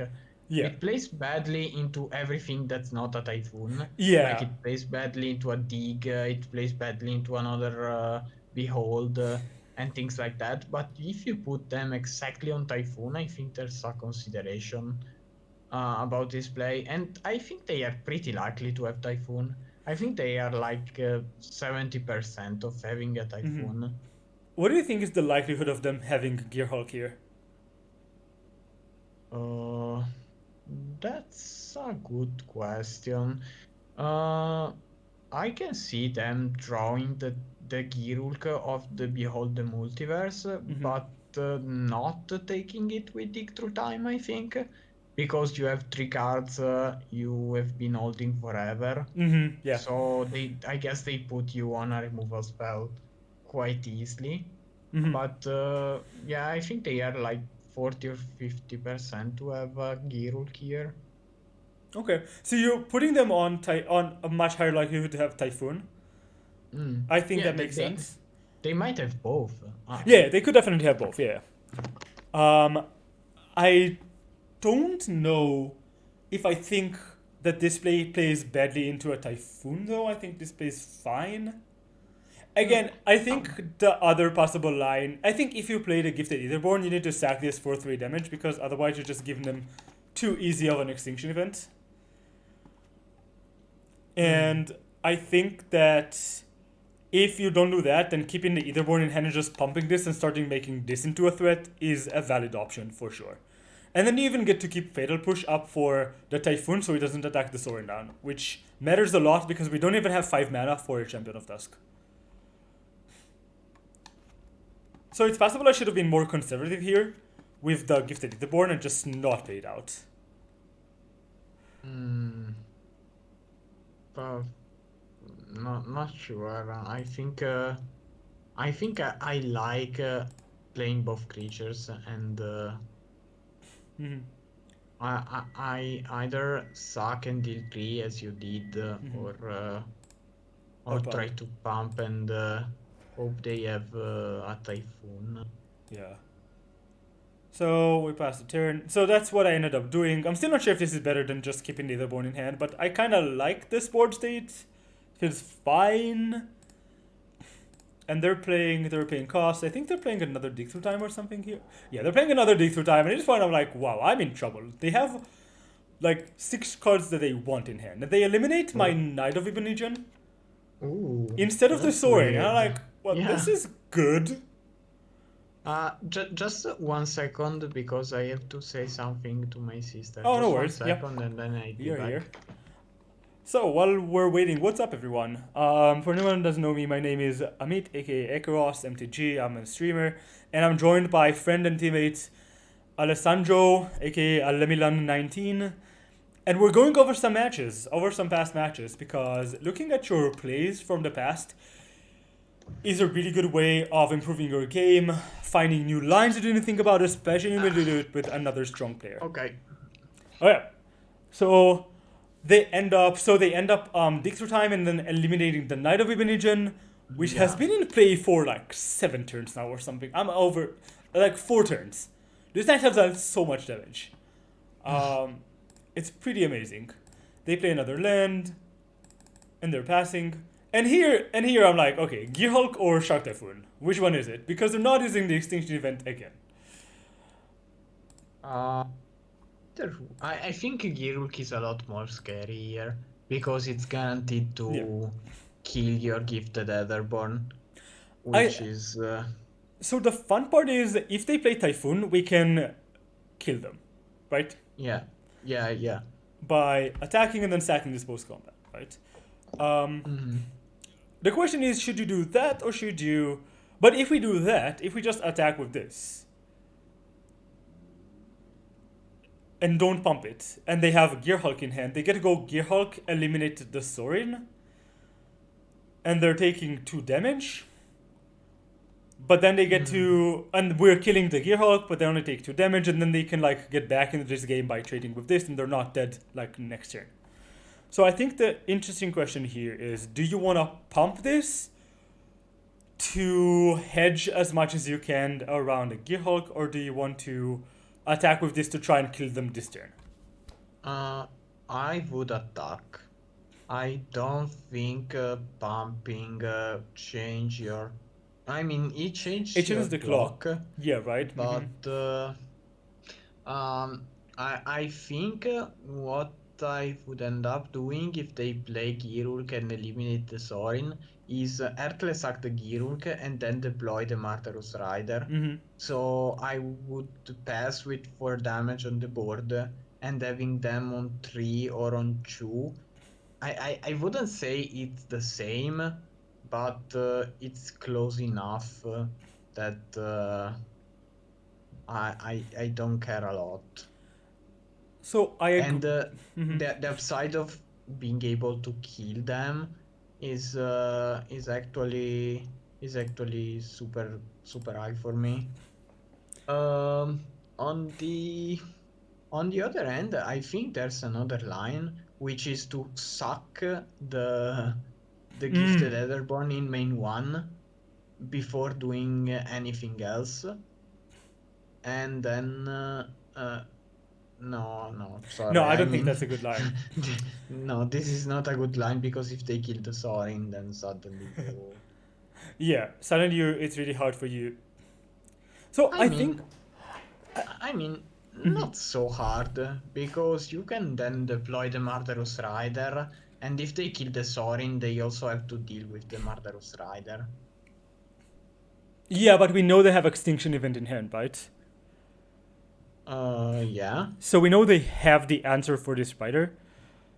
yeah, Like, I think yeah, sacking yeah. the Gifted Etherborn before combat is bad because we can just force them to act before. And I think this Gifted Etherborn is more valuable on play than it is as 3 more damage right now.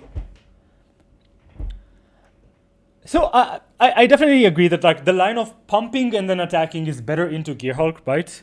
Because then at least we're hitting them for 3, and we either hit them for 3 or we get to keep the Sorin in play, both of which are great. Yeah. And I definitely agree that not pumping is better into Shark Typhoon because it's just lethal. I think I can afford to play around Gearhulk here because Shark Typhoon just doesn't do anything at this point. Okay. Like, let's say I Yeah. pump this and attack and they have the Shark Typhoon. I kill the token. Yeah, you kill the token, you put them on 2, they have to answer Sorin next turn, they have to answer Martyrus Rider next turn, they Yeah. have to answer They can't answer Yeah, everything. they have to answer 3 different threats. It just feels like it's a better line overall, even if it doesn't win this turn. I think. Okay. Obviously, I'm biased because I know what happened. Like, that's what I ended up doing, and I'm pretty sure they had the Gearhulk and they killed my Etherborn. Ooh. Which was, again, this is why I like making this line because it puts them in such a tough place here.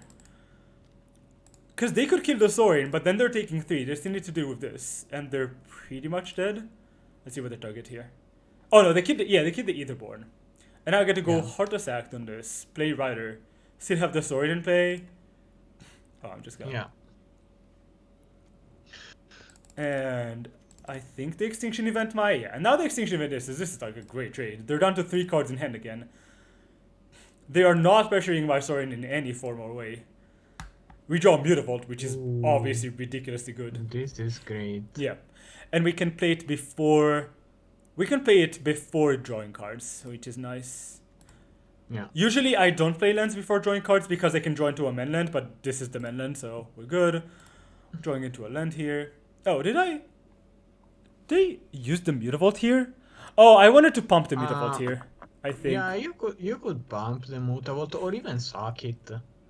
No, I think pumping it makes sense. Pumping it just means we're in we have lethal next turn, right? Because we attack for Yeah. 3 and then we sack it, and a Shark Typhoon doesn't quite do it. Also, it's worth noting they used 3 pushes and an eliminate already. That's true. That's what I was thinking. And again, we want to make their Heartless Acts as awkward as possible. So I force them to have it right now. And they do nothing about this, so that's great. I don't know what they have in hand. Probably a bunch of counter spells, I guess, at this point, and Shark Typhoons. They might have another Kirulk. But another Gearhulk is only a dig through time. Yeah. Right? It's kind of funny to say, but another Gearhulk doesn't quite affect the board. And we drew the Rider, so now another Gearhulk just doesn't do anything. Yeah. This was a really, really good draw. secretly. So I think here I'm just going for lethal. Yeah, I think you're supposed to. Yep. And I think that's what ends up. I think they end up having. Okay, this point is just so good for us because even if we don't kill them this turn and they have the removal spell, it's like sure. You get to kill this, Okay. but I have Sorin in play and you're down to 5, so and I have the castle. We do this right now, they negate this, then we kill them. Okay, yeah. Yep. Easy. This was a really interesting game. Mm-hmm. Like the castle management was interesting. We ended up drawing like 2 cards off of it, where we could have drawn more.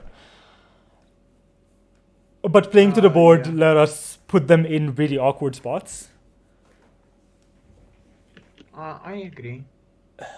It's worth noting And that we only drew 1 Thoughtseize, so using the castle more aggressively, maybe we hit more Thoughtseizes, making this whole game much easier. Like, do I play around this or this? Yeah, I just Thoughtseize you and see what you have and kill you. yeah, I mean, you would toss them, but then you can only take Yeah. one card, and if they are not low enough on life, they can recover. So it's a totally different plan, Yeah, for sure. and I mean, I think there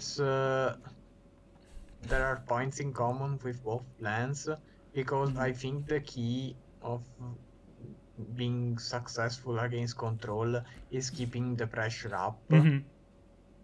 So I would have kept less pressure up, but I would have been more consistent at recovering, Mm-hmm. while you were a bit more aggressive and you were Yeah. relying a bit more on the top of your deck. But yeah, I think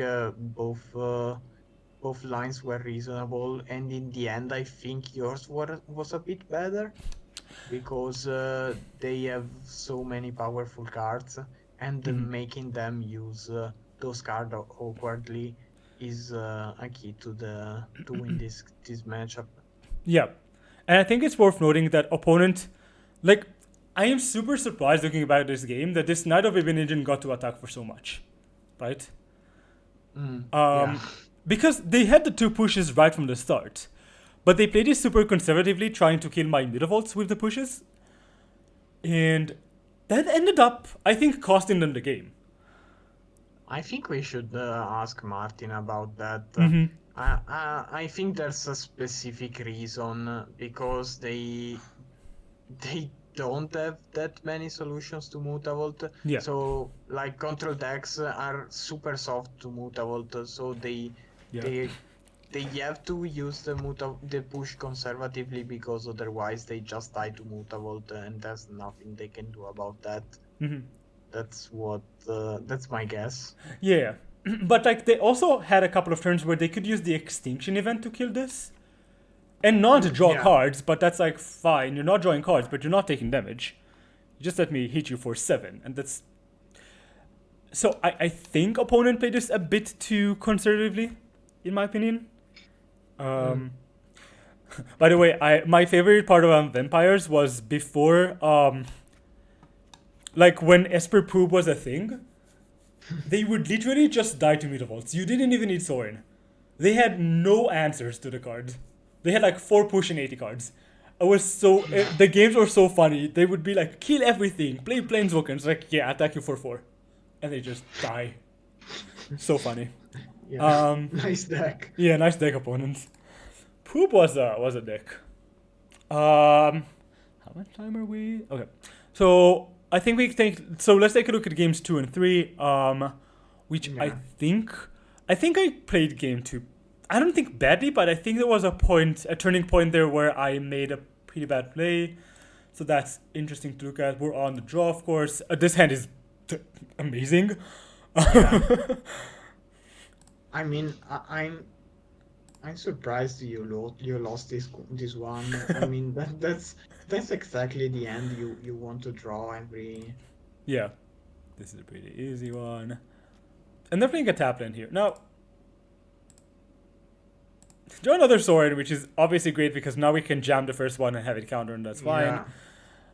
And I could consider like playing around Cry of the Carnarium somehow, but I don't think. I don't know if that's I mean, relevant. I think the best way of playing around Cry the Carnarium is actually overextending. Yeah, Because if they play Cry, you play sorry, Sorin an into into champion. champion, and it's super good for you. Yeah, I agree. And it's not like we can afford not to do anything here. Did you just get stuck? I hope it didn't. Mm, Okay, no, it's fine. We got there. Attacking for one, see if they yeah. push. They don't. It's interesting. So I just want to note that I'm playing another snow covered swamp imp because one, sometimes they run Field of Ruin. I don't want to give this as a target early. And Okay. two, if we draw the Faces Haven, I want to play it into play Swamp and be able to attack with it. Okay. Just something that worth noting. We draw lands. And here they opt for a card on top. And they, yeah, and they cry. And I'm like, I'm fine with this. This is okay. We draw Kalos Blood Mage. And we are considering, we can consider playing like getting the Kalos Blood Mage before this into play. But I think No. that's kind of just wrong. And I I just want to think get. I want to have Sorin into play. That's a Yeah, yeah. huge point. The question is, which card are you putting into play with this Sorin? I think. I want to put into play The- the champion of yeah, Dusk, to I be agree. honest, This is more pressure. because like they have one downfall and one Earthless Act in their 75, I Yeah. think. And maybe like a bait from Mastery or something. Yeah. But that's fine. Yeah. Also, I think it's like drawing cards is not super relevant here when we have the castle in hand already. So Yeah. I think it's just fine to put the pressure into play here. Yeah. Oh, sorry, I skipped this turn. Okay, and they play Kalitas. And now I'm like, oh Ooh. shit, this is kind of bad. I guess that's how you lose. Yeah, that's exactly. That's how we lose. I'm like, oh damn, this is not good. Uh, So this is an interesting turn, I think.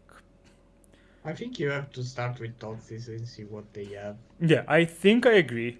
I don't know if that's what I did though. I think that's what I did. Yeah. Here's what my thoughts is, Yeah. and we see this hand, which is actually very beatable. Shark Typhoon, Shark Typhoon. So Okay. because now I'm like 90 something percent to just take this Heartless Act. The Shark Typhoons are only 2/2s. I could ignore them forever. Yeah, I think you're supposed to take the Earthless Act, even though the Callous Blood Mage can put a counter on itself. No, I don't think No, so, it can't. right? No, you can put a Okay. 1/1 though. Yeah, no, you have to take the Yeah, I agree. Earthless Act, and So I think what I should do here is this is interesting, right? Because I don't really have a way to kill this Kalitas, but this Kalitas also just doesn't do anything. yeah. I think the right play here is to play. I don't know. I don't know what's the right play here, honestly. Like, I can offer a trade for this Kalitas with the Blood Mage plus a token and pump it with the Sorin. I think you can just pump the champion and play the Blood Mage and pass. And not I'm not attack. sure. I kind of And like not that. attack. Yeah, because I can see attacking, but if you attack, then blocking this Kalitas is awkward. Yeah, I agree. And I don't think playing the Kallus to make a token is a good play, because the token won't end up mattering, and I would rather draw a card here. To be honest, you have still the Martyr's Riders in your deck, I think, Yeah. so you We want still to have them draw in the deck. them. Yeah, it's worth noting we have only the Riders as out, like as a clean removal for this post board. We sideboard out all the push and the Heartless Act. And Okay. maybe I have one Heartless Act in the main deck. Let me check my list again for a second. I don't remember if I played. I don't think I played a Heartless Act in the sideboard, so I don't think we have another one in the main deck. No, okay, no, we don't have another answer for this Kalitas. So yeah, Oh, I God, think I seriously. agree. I'm pretty sure that's not what I did. I think I attacked here. I draw a card, draw either If born, you draw a card, no, and now yeah, I don't think I no, I don't attack here. Okay, I think pumping the colors blood mage makes sense though, because it can mm, start attacking through this. Ah, I mean, I maybe attacking pump. through the Scalitas, it's still a long way to go. And if they draw another Retrosact, you are fucked. Yeah, hard to sack But is the big reason. I'm not sure how many Retrosact they have. If they draw something like an Hero's Downfall, then it's a bit better to have the Blood Mage pumped. Mhm. But yeah, I mean it's not super relevant. Yeah, and here's where I think, if I recall correctly, I made some pretty bad play. Like, no, I just navigated this turn pretty badly, I think. Hmm. So, what would you do here? I'm curious. We know, like, you know their hand, right? They play the land, they do this for turn. So they have double shark and a sabotage. Okay. So I think you can just like sit back on your creatures and keep using Sorin every turn and try to win assembling a huge board that they eventually can't beat. So I guess my play would be to just gem double Etherborn, pump something and pass the turn. So, And yeah, I think this is the play. so I think what I did, if I recall correctly, was pump champion attack with it and then play that double Etherborn, which I Mhm. think makes sense since they don't have good blocks. Yeah. But I think the correct play is to pump this Carlos Blood Mage and attack with both. Ooh, really? Yeah. I mean, they can cycle Typhoon for 3 and trade with the Blood Mage, which is super bad. Sure. So it's not so it sounds bad, but is it bad? Let's think this through. So they trade for this, they get a 2-2, right? They take 4, they're down to Yeah. 13. We're up to 19, which is whatever. And then we can play double gifted Etherborn. They have no good attacks on this Sorin because they have no shark in the air. This Mhm. Kalitas can't attack through the Etherborns. They have a 2-2, but that doesn't matter because all my creatures are bigger. And next turn I get to make this into Death Touch and attack for 9. Okay, I see what you're thinking here. I mean, my line of thought was incorrect because yeah, they can just cycle the Typhoon and attack our Sorin.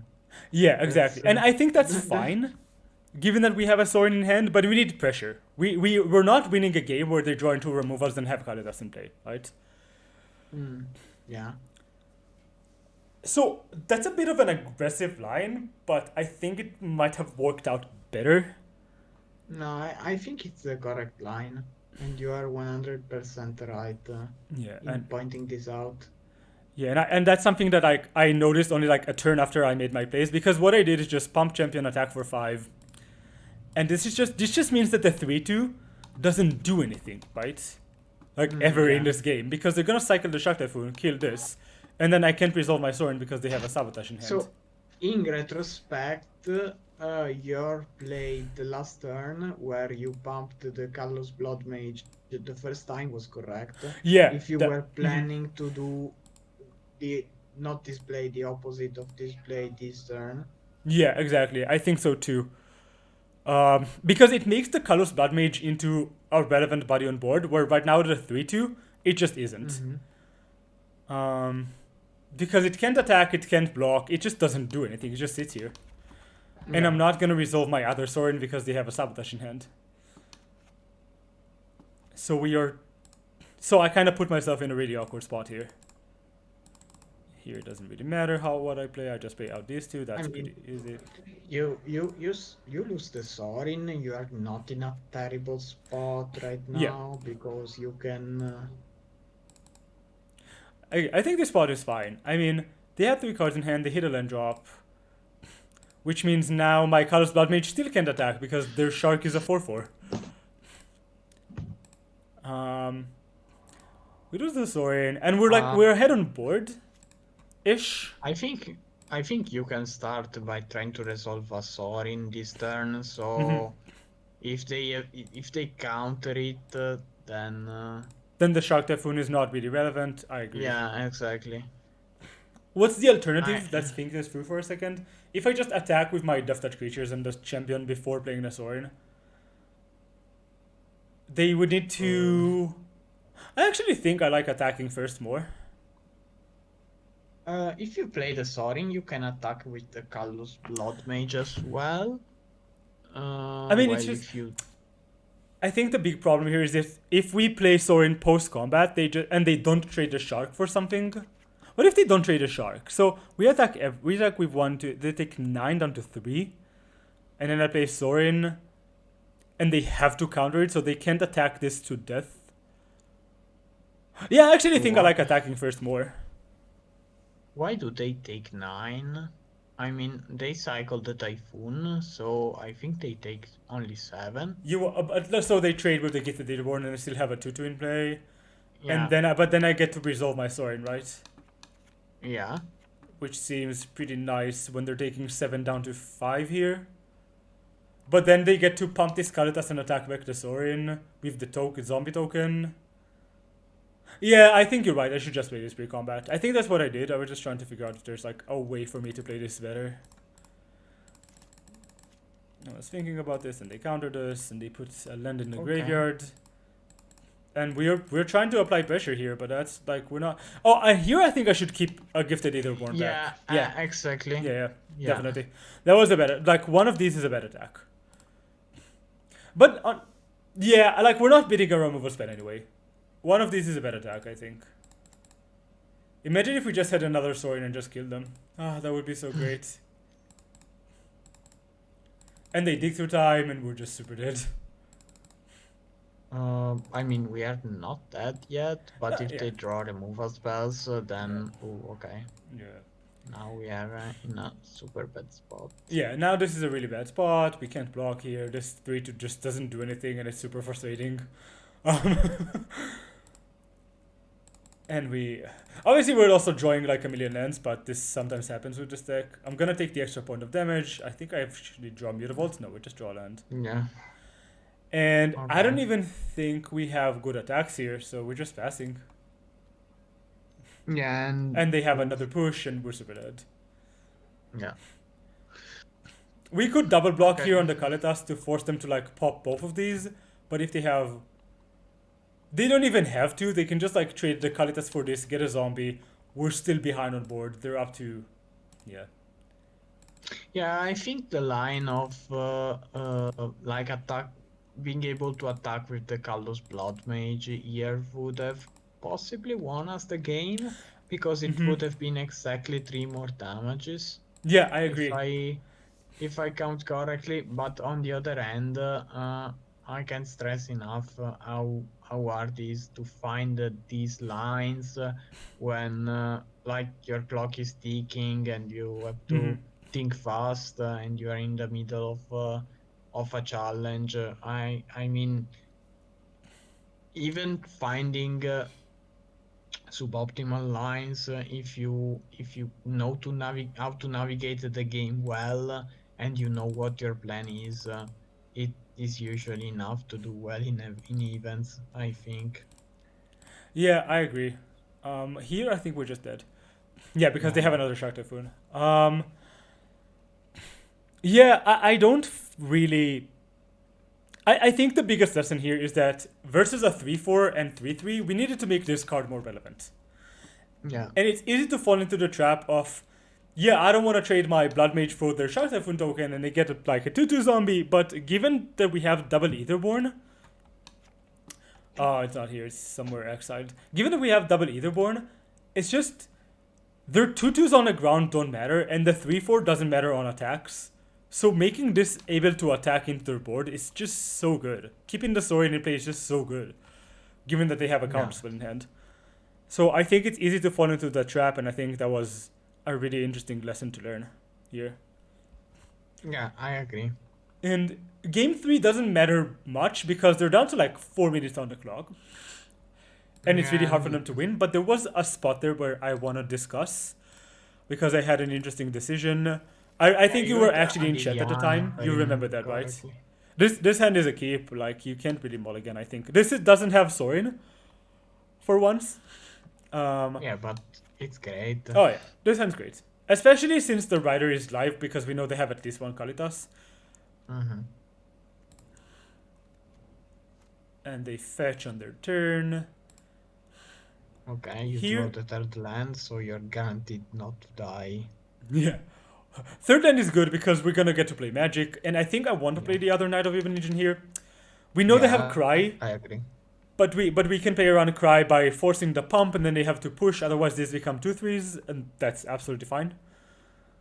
Yeah. So we just play this, and they play land and pass. I think, yeah. And here I think again we're just kind of priced into the line of playing land, attacking, pumping, see if they have the removal spell.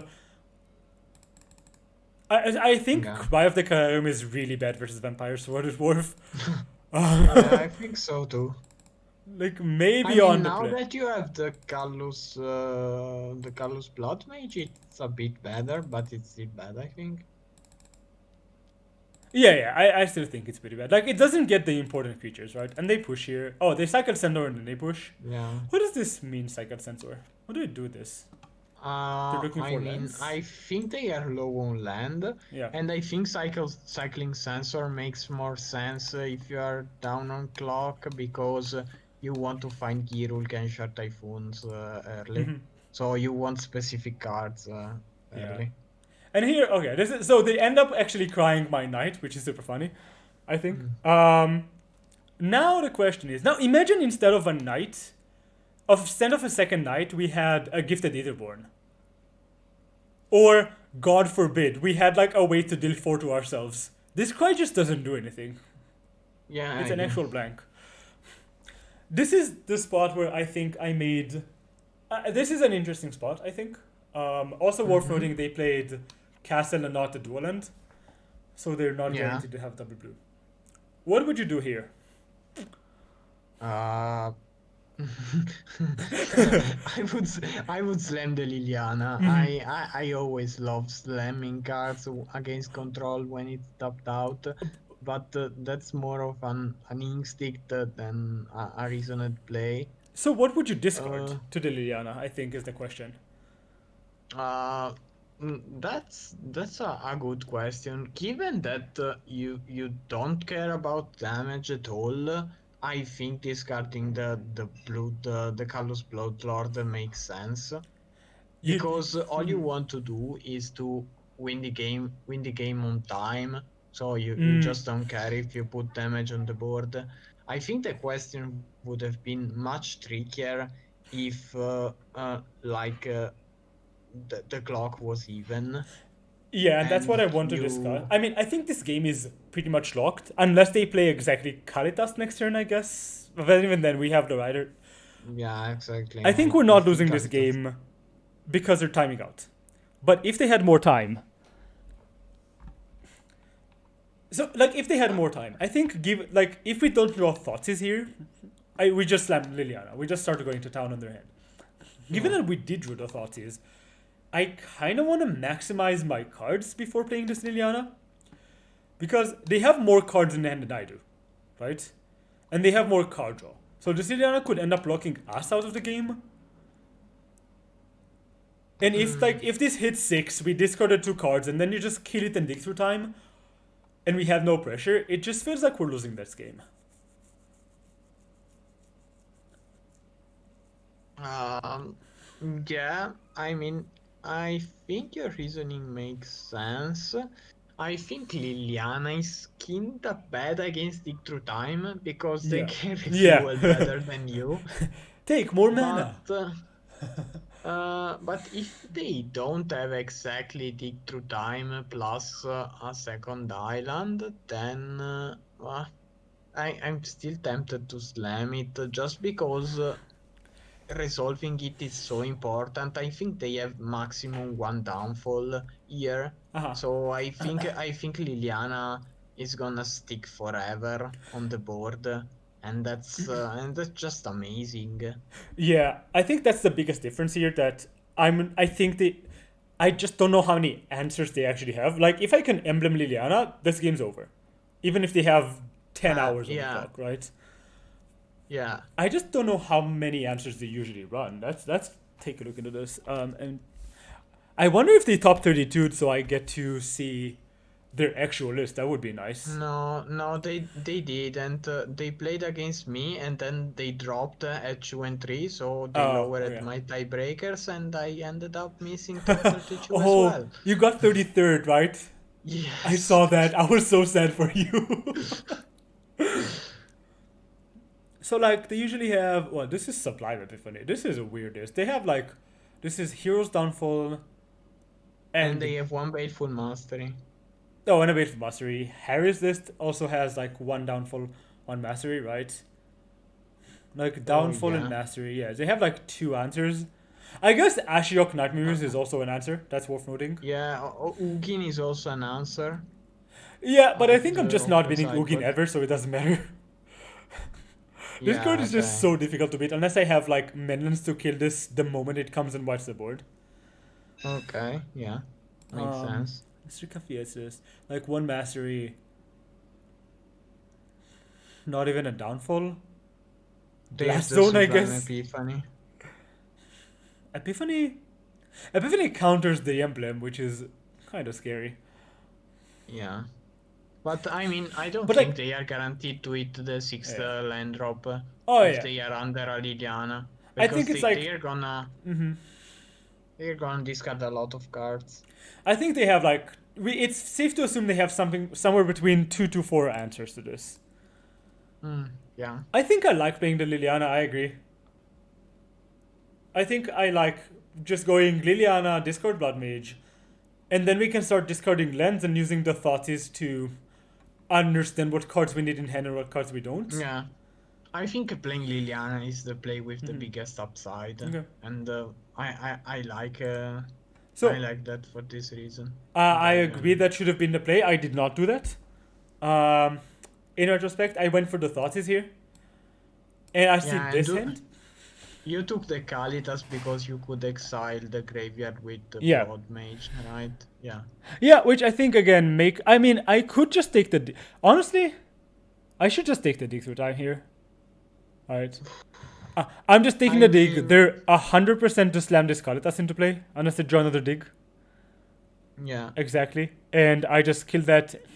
Or even if they don't, like if they don't play the Kalitas, I just like untap and I play the thing is if I'm taking the dig, they can join to dig or a counterspell to punish me, I guess. Yeah, and I think given they are low on clock, it makes sense to just take the threat. Yeah. And And again, it's if if you take the dig, they have Kalitas, and then they have another Kalitas because they draw it. Then it might get awkward for you. It's obviously a corner case, but it's a possibility. So I think in general, I like taking Kalitas here okay. and play the Blood Mage. Yeah. Even if they're not low on clock though. I still Yeah, think it's yeah, correct even if they're not low on clock. yeah, Because like this dig through time might look threatening, but in fact it isn't because we're gonna be able to Liliana and like just keep them on so low resources. It's like they're gonna have a really hard time getting rid of this card. Yeah, I agree. Okay. So at least once I made a wrong play, I made the right play. And yeah, this game is not very interesting from this point on. Just nothing really happens. Like we play this, we play yeah. Liliana. Like this is not interesting. They're basically none of their actions matter anymore, so we can ignore this. Okay, so do you? I want to get me some food. Hey, Musty, what's up? I want to get me some food, so it's gonna take me like 2 minutes. Do you want to take a short break too, and then we can go to some of your games? Yes. I can just log in onto Magic Online to find the replays. And then we're gonna get to see some different styles of decks because let's be honest, like Vampires and Shadow are both like Black Thoughts is push decks. Um, Yeah. and you're not Yeah, playing Dota very often. I'm super bad at casting I Totsis, see. so I try to avoid it as much as I can. So You should try it sometimes. It's a high playing thoughts. I mean, okay, I think playing thoughts is one of the hardest things to do mentally in competitive Magic because you always know what they top deck. yeah, It's horrible. yeah, that's true. Okay, Mm, so let me. Do you want to share screen, and I can put your screen up on front yeah, here? yeah. Sorry, just 1 second. Okay, share your Sure, no worries. screen, and And my Magic Online is updating, so it should open in a second. okay, sure. Oh, are you sharing the screen? No, you're not, right? Oh wait, you are. No, I think I am. Yeah, you are. You are. You're sharing the Okay, screen, but it's showing me sharing my screen with you, so it's just okay. infinite screens. Let's actually do this. Pop out. So I'm gonna put this on the screen here. Okay, I see Magic Online is on. So while this is loading, I'm gonna get me my food, and Okay. then we can go on. Jokes and you might actually also play counter spells. Yeah, Marcy. I mean, but you're playing counter spells, right? Marcy's like, yeah, Thoughtseize is fine if you have counter spells to counter the top decks, but you have to play bad cards. You can do better.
So what matches are we going over?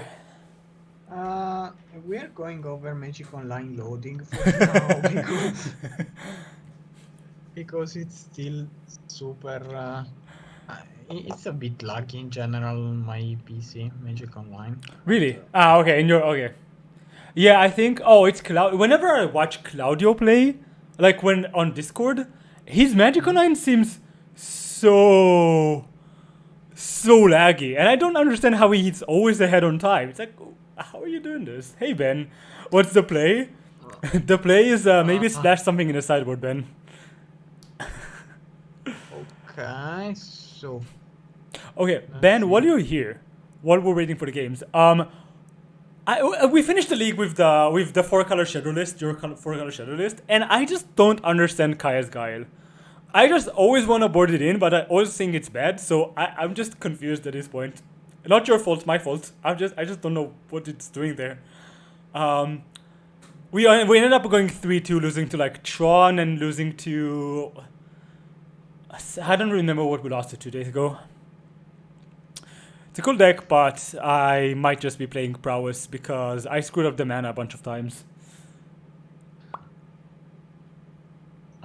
Okay. I guess I But think the really great. game I want to. Okay, thanks, Ben. Yeah, I'll probably just sub Ben. If I play the PTQ, I'll probably just sub to your Patreon. So everyone, check out Ben's Patreon because he's the master on Shadow. I'm just a student. Okay, just a second, and we can start the replay. Yeah, yeah.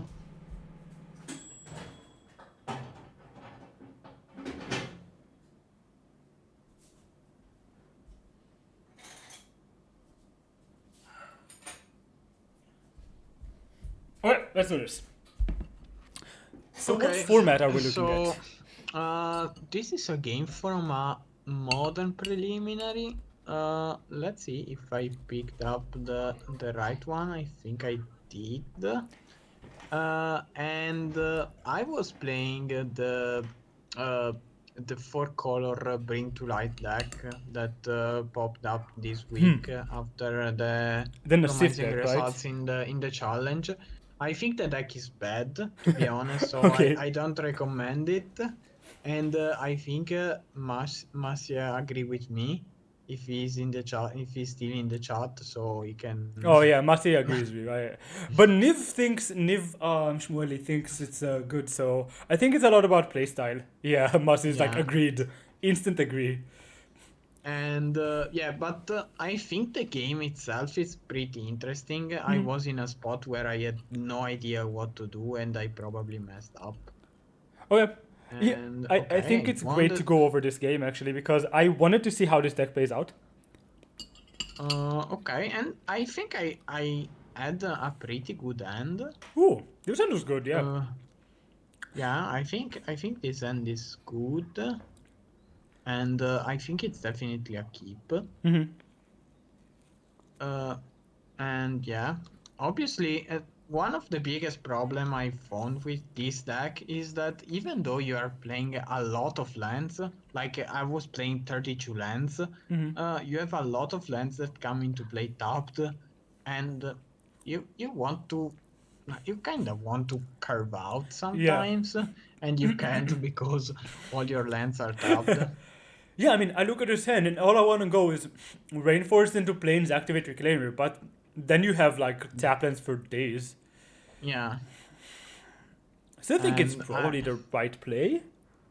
I think I went for Reclaimer on turn one, and I think it's correct to do so because I mean, given your hand, you are not in a hurry to make your third and fourth land drop untapped. You just want to ramp forever until you get to like 7 mana or things like that, and you start playing your relevant cards. Yeah. Yeah, I think I went for Rainforest into Reclaimer here. It's worth noting also that the opponent did not reveal the rules, so there's a reasonable chance we get to actually untap with this Reclaimer. Yeah. Like, no, probably not playing Lightning Bolts or pushes. Turn one, Field of Ruin, is this Etron? They play the classic Field of Ruin and they are on Death and Taxes, so they play either Vile, Oh, okay. if I Because I'm remember looking at this, I'm like, correctly. this is Etron. No other deck can afford to keep these hands. Yeah. Oh, wow, this Field of Ruin is gonna be problematic, I guess. I mean, not that much. I guess they are gonna get a Valakut at some point, but uh, I think the problematic cards from Dead and Taxes are other cards. Like Leonin Arbiter is super problematic for this deck, I think, because it shuts down my Reclaimer. So I think I want to start fetching aggressively with Reclaimer Yeah, to like, find the Flagstone of Trokir and start ramping a bit. exactly, right? That's the line with Elvish Killer. You almost always fetch for the flagstones and then you start fetching, you start ramming yourself. Yeah. They lost the Vial, and if I remember correctly, they played Talia. And I was pretty glad they played Talia here Mm-hmm. because Talia isn't doing a lot of things in this matchup. Yeah. I think I should be able to block her quite easily Yeah, with my reclaimers, so it's not even a body that attacks me.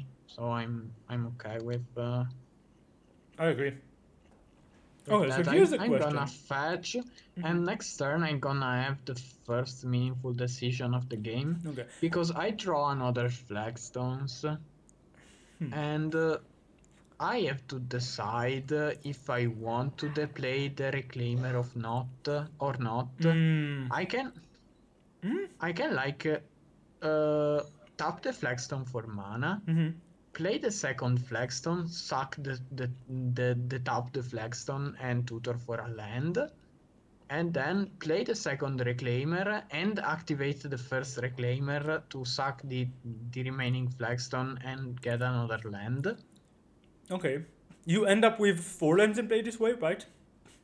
Yes, Four yes. lands and 2 reclaimers I in play. Okay, that doesn't sound that bad. yeah, I in retrospect I think it's clearly the correct play Mm-hmm. because I mean there's a little argument to play a tapped land and save this reclaimer, but having both reclaimers available next turn with 4 lands in play is just super good for me because I get to ramp even more, and I'm not super concerned about playing a tapped land if I get to ramp with the reclaimers. So, what happens if you draw Dryad? I think if you draw Dryad, it's actually better to not play the Flagstones this turn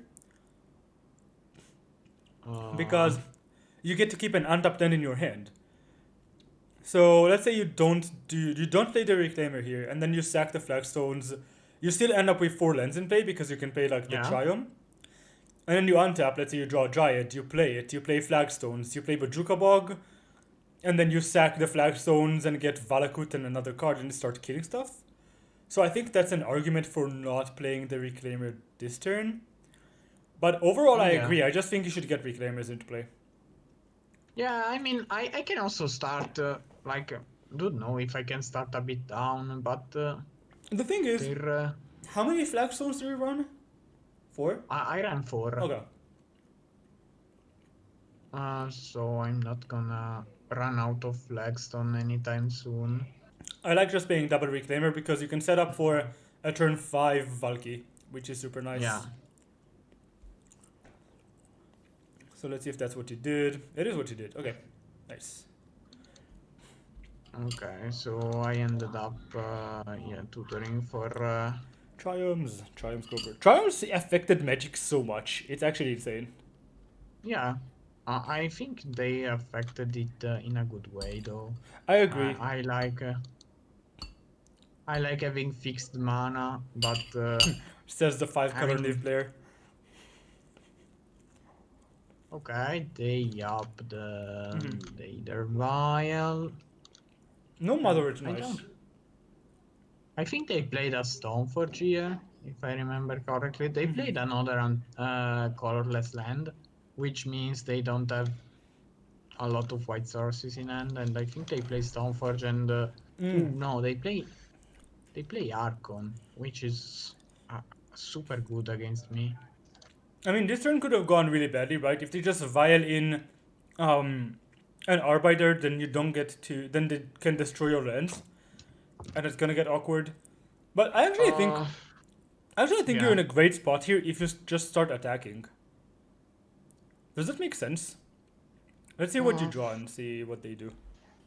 Not sure I even considered attacking.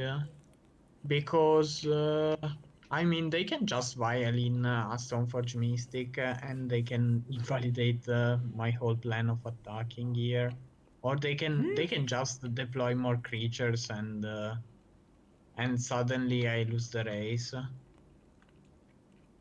Let's see what I draw first. Oh, I drew Bring to Light oh, and I immediately screamed like no. this is awkward. Yeah. This is fine though. I mean, Uh I guess that's where I screwed up, probably. I had a lot of lines Hmm. here, and I'm not sure which is the correct one.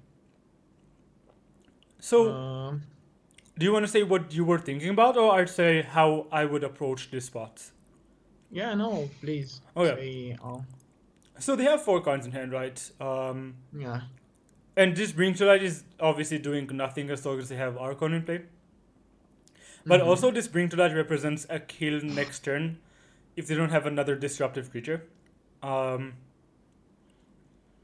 I think what I like here is just playing a tap land and passing, and then you can see what they do. But the plan is to end step path their Archon and just fetch like for the seventh and eighth land. Like, right, you play fifth land, you use the Reclaimer to get the sixth land, and then you can untap play seventh land, and this is enough for Bring to Light to kill them, I think, for Scapeshift. If you have enough Uh, mountains. I'm not sure if you have enough mountains in the deck though. Oh, but if they leave mana up, you're just dead with the Field of Ruin and the Ghost Squatter. That's an interesting uh, I spot.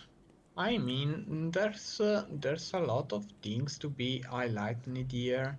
So if you want to play the Bring to Light here, which costs 7 mana, that's important to note because they have Dahlia.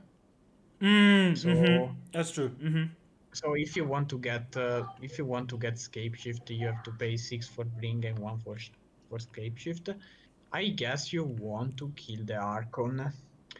If you want to kill the Archon, I think you want to do that before they take Ether Vial, because if they take Ether Vial to 3, they can blink the Archon with the Flicker Wisp and basically save it from a removal spell, even though you have a window to cast your Bring to Light if you do that on their end step, Yeah. because the Archon is gonna come in on their end step.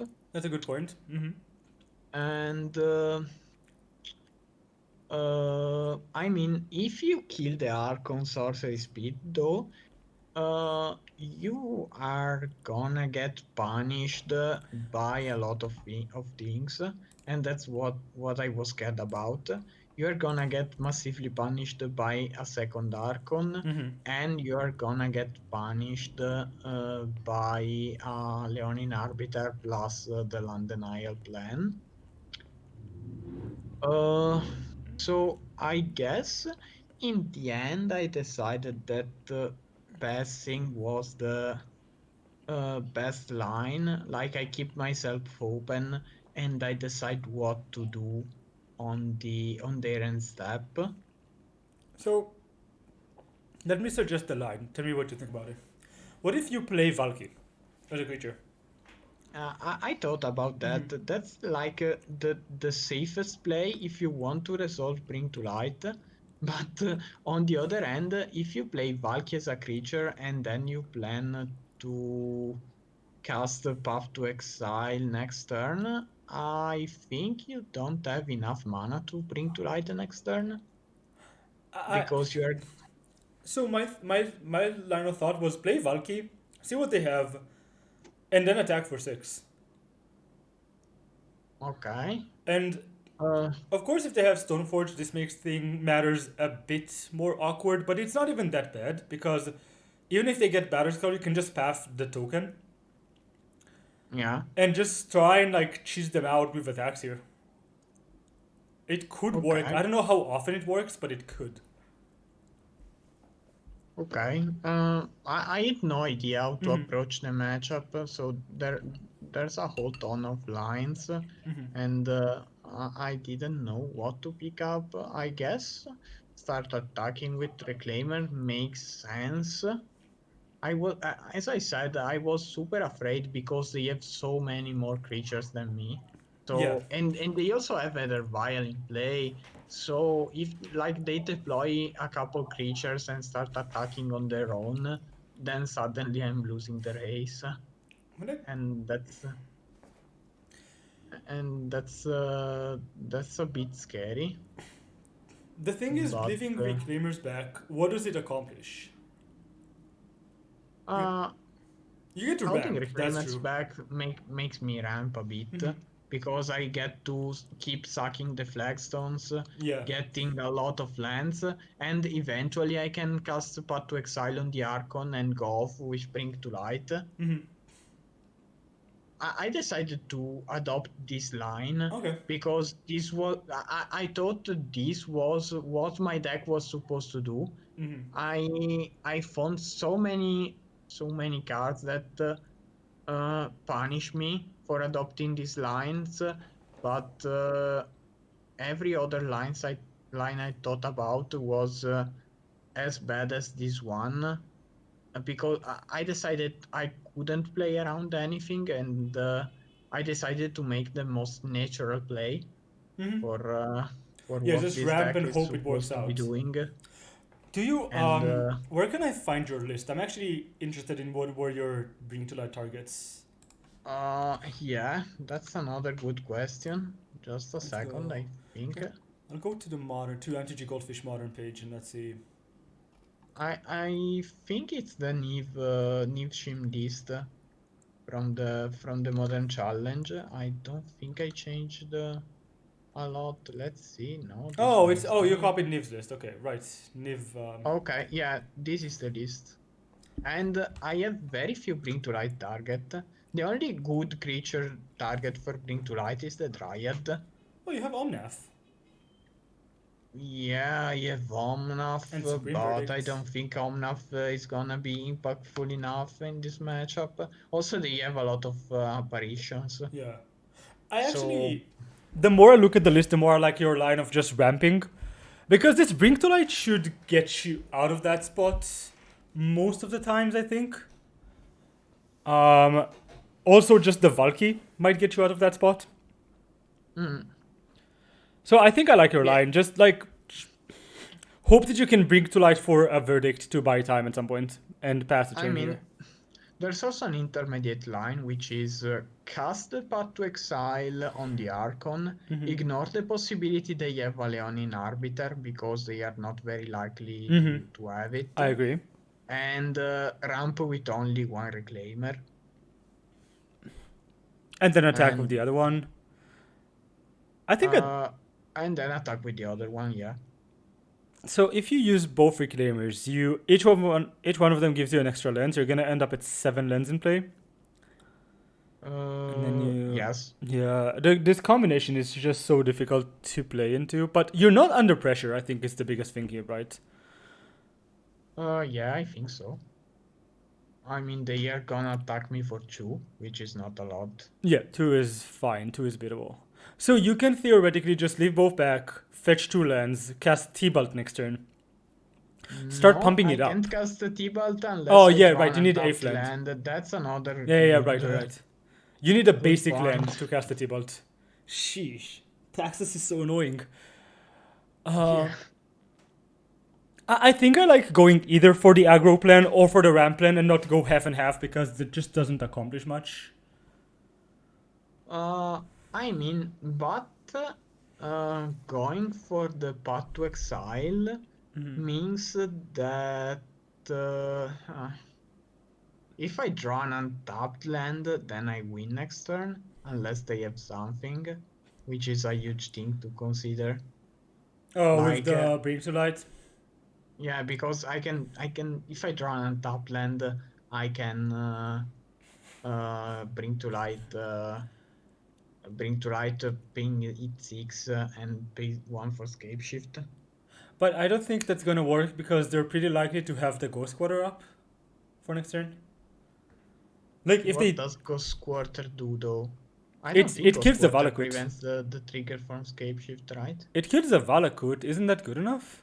Oh wait, maybe it's not good enough.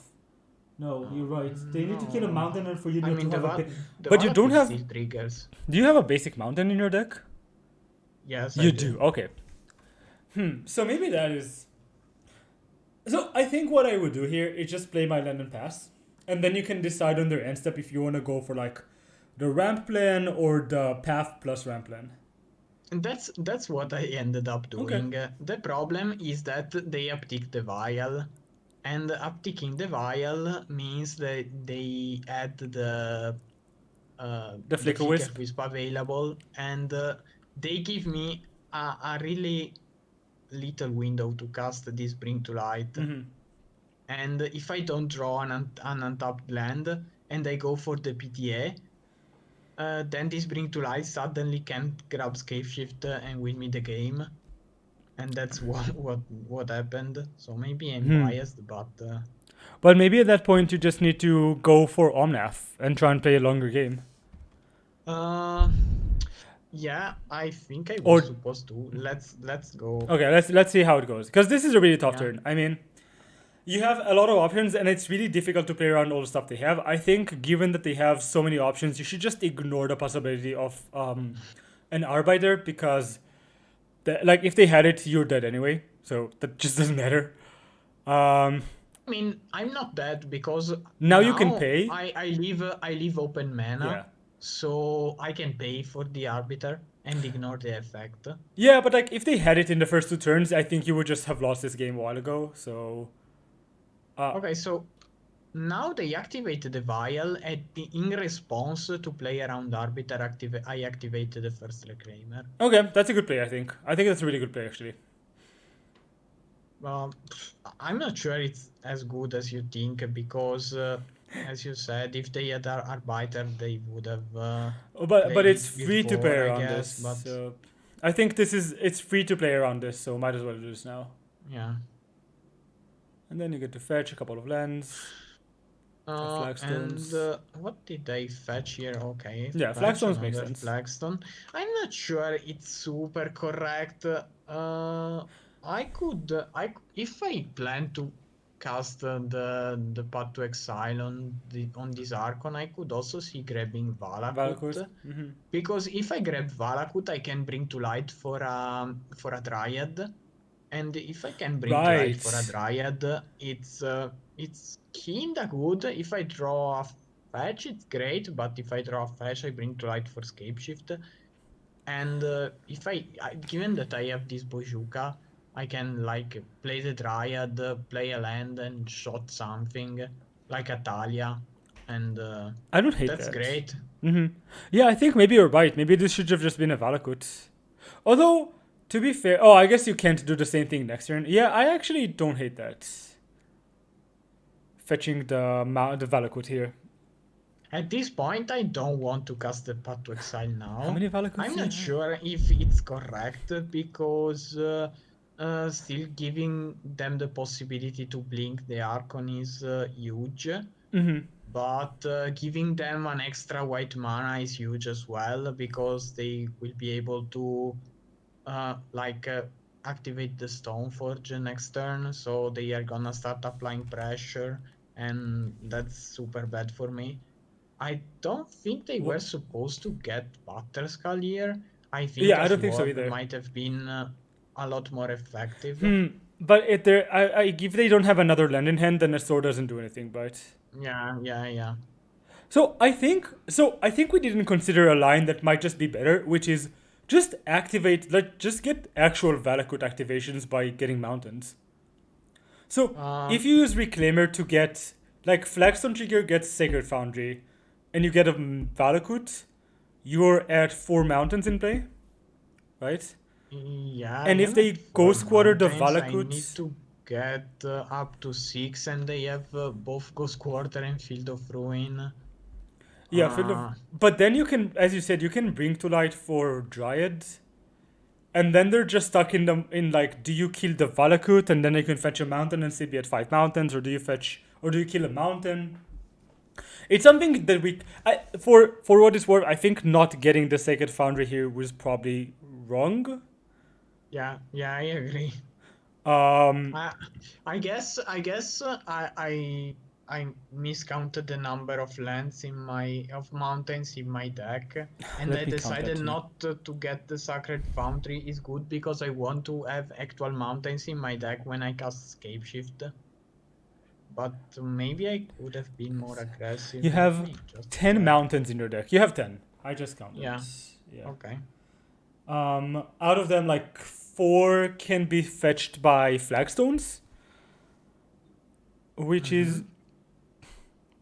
so if you get the Sacred Foundry here, and then you sack the flagstones to get Valakut plus Triumph, then suddenly you start threatening actually killing. This is interesting. Okay, let's see what happened. Because I think we discussed a lot of the possibilities. In retrospect, I think trying to set up a natural Valakut or BtL into Dryad is the best line you can have here. But I'm not exactly sure how Mm, to do that. I mean, the more I think about BTL for Dryad, the more bad it seems to me. Because I cast BTL, I get Dryad, I put Dryad on the stack, they activate Ghost Quarter on my Valakut, and I'm fucked. If they manage to keep up Ghost Quarter, then my Dryad is not effective because I can't like sack the Valakut to get something else with the Reclaimer because I would be Yeah, tapped out to cast the Bring. it's a So really I'm tough not spot. sure Bring to Light for Valakut is even a consideration. But getting an actual Valakut that start triggering it with Mountain. actual mountains was, even though uh, it would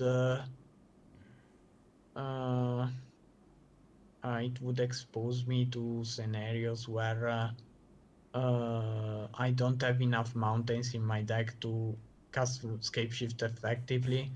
And even though they have actual solution for my Valakut, so I have to basically use the Reclaimer and not cast a single spell for the rest of the game and hope the Valakut is enough, which might be, Yeah, but it I'm might not be. sure. Like, if you're triggering it, I guess it's really tough. If you don't have a Dryad in play, then you can trigger the Valakuts like twice a turn, and that's great. But if you don't, that's kind of difficult.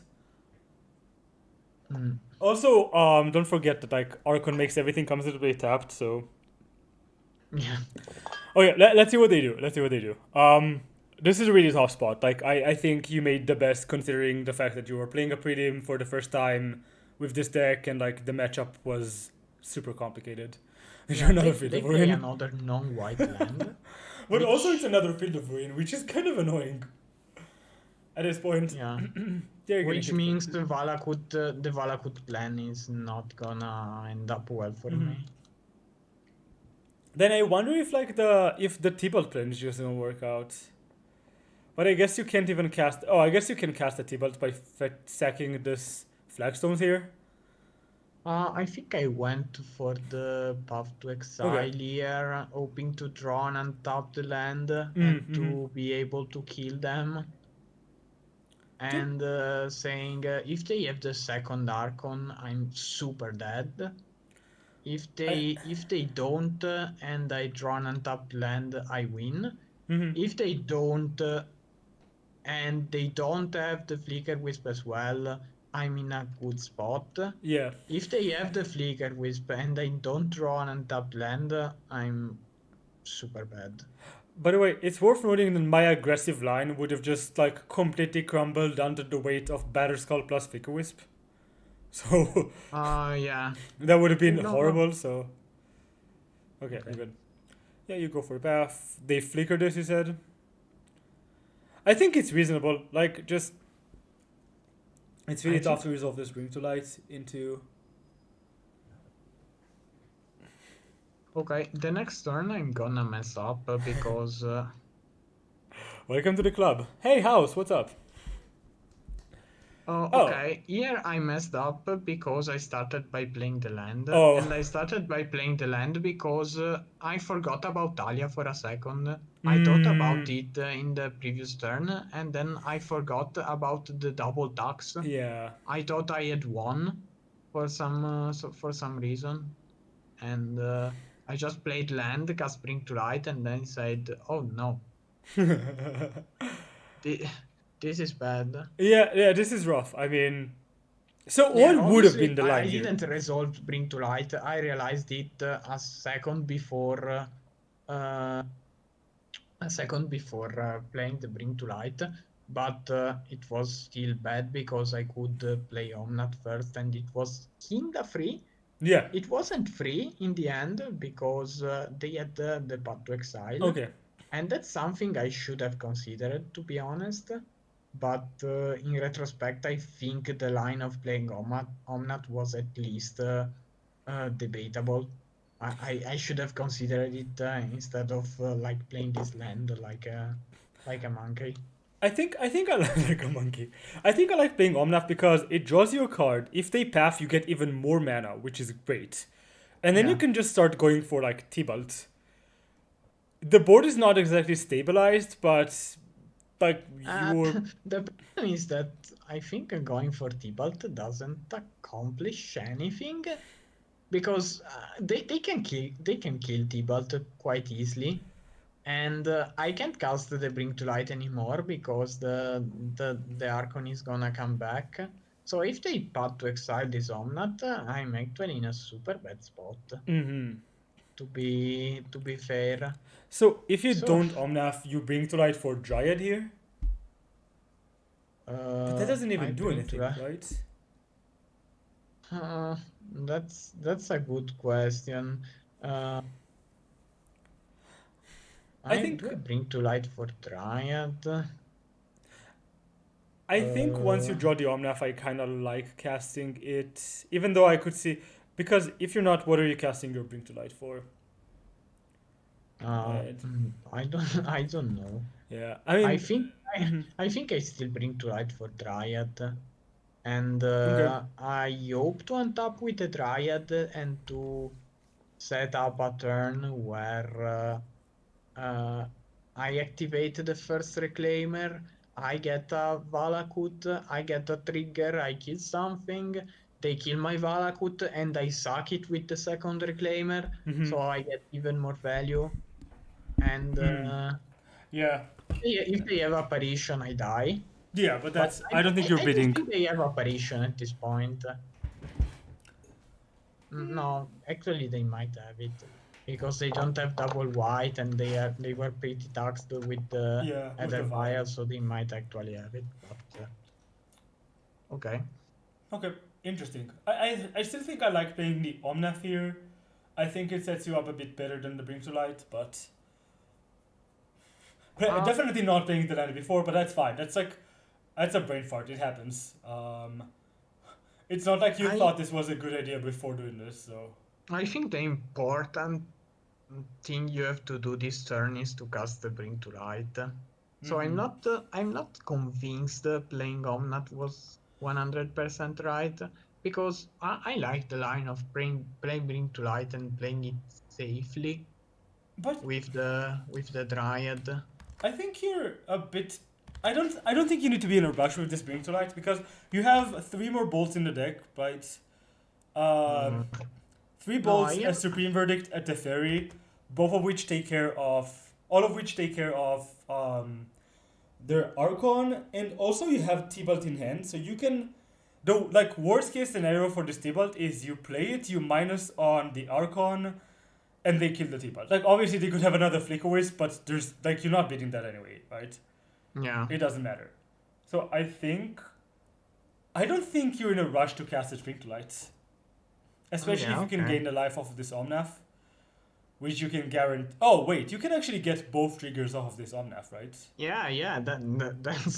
That's why the Omnat is theoretically free because I can sack a Yeah, land with the Reclaimer and get the yeah, second trigger.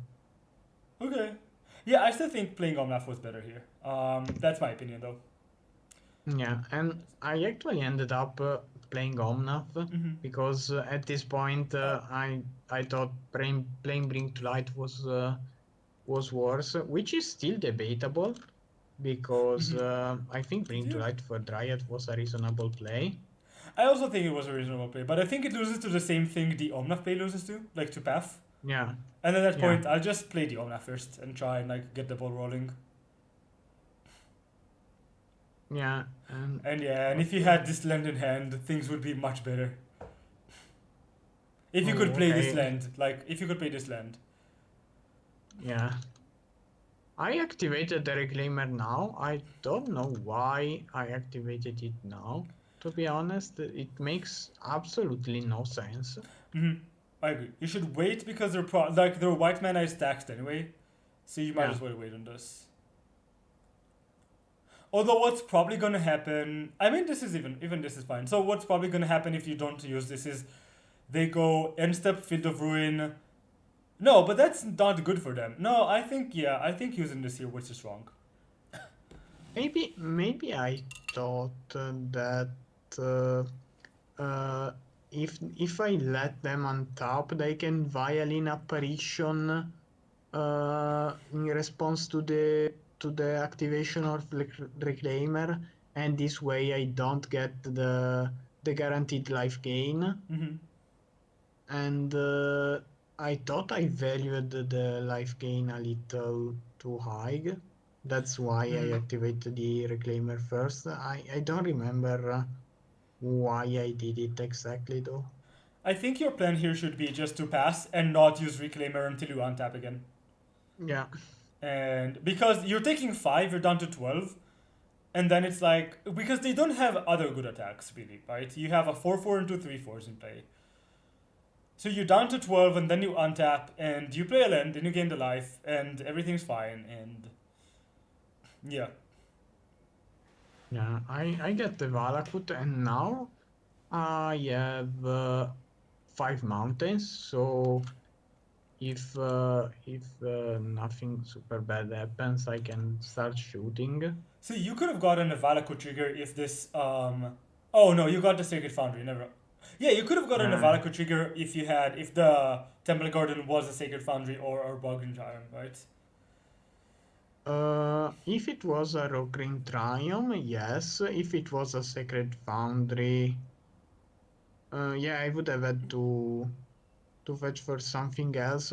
They would have had to quarter the Valakut, I think, or to quarter a Yeah, mountain. probably Because quarter a mountain. if they quarter a mountain, I don't have the mountain in my deck anymore, and I don't get the trigger. Yeah, but then you also just have the Ghost Quarter. Like, you got rid of the Ghost Quarter, Yeah, and you can still get Dried at that point, and the Dried looks much better.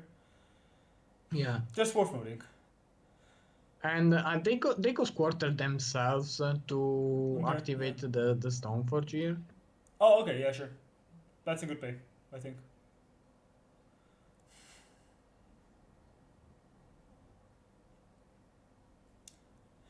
I mean, at this point, Okay. you obviously need to go way over the top to win this game. Yeah, and Drawing Supreme Verdict obviously is amazing. the fact that they can get rid of the Valakut before I even get the first trigger is so bad for me. Yes. Oh, they have also an apparition, I think, here. Yeah. Yeah. I mean, sure. It kind of seems like they just had everything. You obviously could have played this better, but you're taking a million damage here. You need to draw exactly a lightning bolt, I think. Mm. So you can go lightning bolt for lightning I bolt kill Archon. It's 2 mana, and that's like 3/6. Yeah, if you draw lightning bolt, you can go exactly kill Archon, wipe the board, and be in good shape actually. yeah. But you didn't. You have one off, so that's fine. Mm. This is interesting. Yeah, Mhm.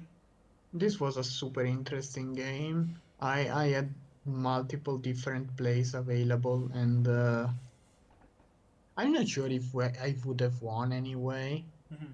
But yeah, I agree that, for example, getting the trigger of this Valakut was super important. Also, the Uh, Omnath triggers. yeah. Yeah, it was. I think this is a part of like learning the deck where you know what you need to fetch at any point.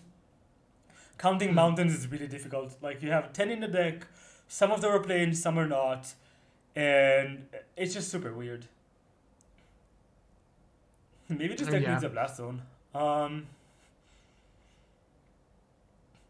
okay, I mean, so the. I don't like the deck, and I don't think I'm gonna work on it in the future. Mhm. I think especially the Reclaimer version is just worse than Amulet because it tries to do almost the same thing because it tries to ramp. It doesn't have many interactive elements, but it's so worse at ramping. Both because it's less consistent at eating their land drops, they play the same number of lands, but Amulet has bounce land, Mm-hmm. and Amulet has the castle, the green castle that makes one more mana.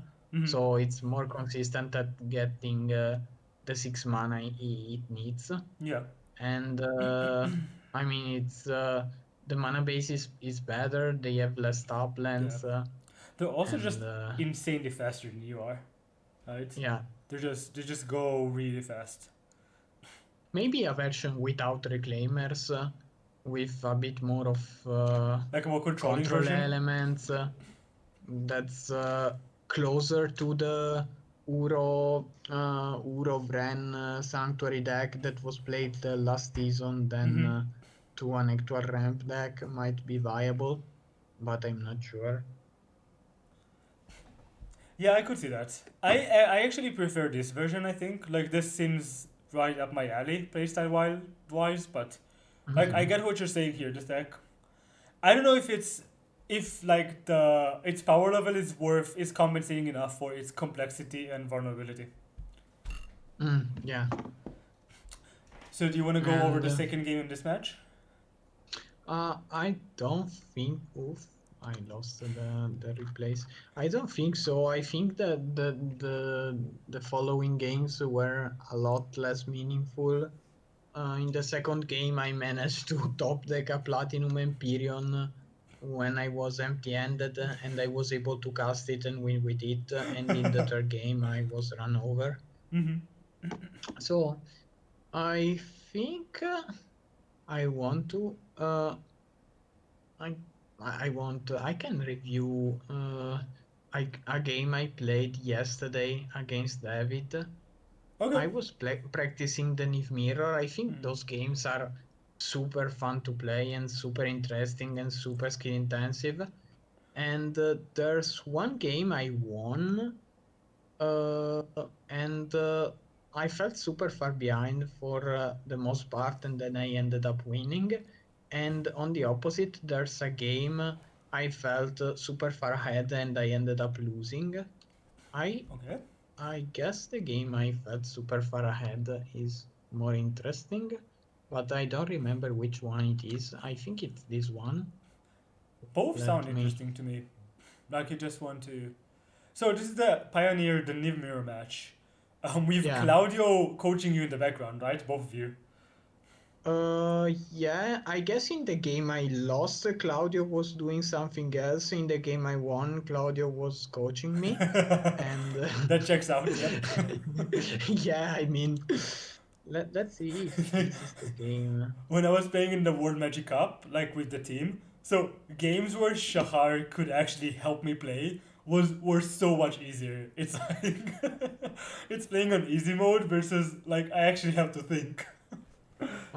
Let's see. I guess it's this one, Mm. and I'm still not sure, but I guess it is. So is this a keep? And that's a good question. I kept because I think yeah, this end has good spells. Then I looked at my lands and I said to myself, yeah, I'm gonna draw more lands, even though these three lands Famous last words. suck a lot. I think the plan is here is to keep and not to say suck Fable Passage until you know exactly what to get. I don't hate Because that. green is super important, but with this end you also want black. So I think if you know we're playing the mirror match, I think it's reasonable to mulligan this hand because I like in I think that any hand that has like better mana is just better than this. But I could be wrong, and I think keeping this and keeping the passage uncracked is really smart. I mean, if you keep it, you keep the passage uncracked. Mm.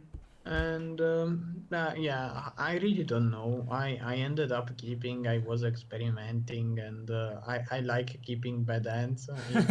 It fits my play style a lot. So yeah, I ended up keeping. I think it's at least close. I don't like mulliganing, especially because we are post board, Mhm. and Oh, post okay. board Croxa is a factor. Huh. So I know the matchup obviously. Okay. That's a point I should have make evident before, but yeah, I think Crocs is a factor, and keeping seven post board is even more important than pre board.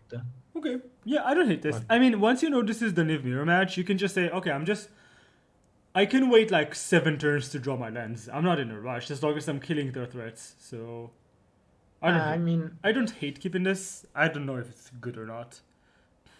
I can kill whatever and then be super conservative with my good cards, which is what ends up mattering a lot in this matchup, Yeah.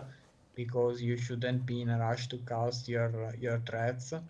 The problem with having this Niv in your hand is that if they manage to slaughter games the Niv before you get to cast it, you lost a card, and yeah, I mean that's bad, but there's not a lot you can do about that.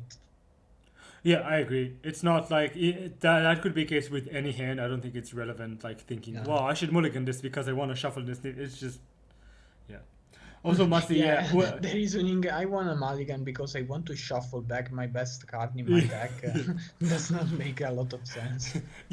When I was playing Oops, I really just wanted to have every hand be a mulligan to 6.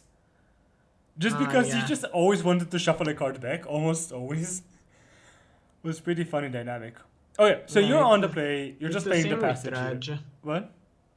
It's the same with Dredge, where Mm-hmm. you have a lot of narcomoebas and Yeah. things like that, and you want to have But I those think in your with Oops deck. is even more exaggerated because you have some cards that you have to have in the deck. Ah, And yeah. like if you have a worm in hand, suddenly if you draw the second one, you just can't combo off, and your deck just doesn't do anything Mm, ever, which is pretty funny, I think. true. Okay, let's jump into the game. So Okay, I think I started by playing okay, Mountaineer.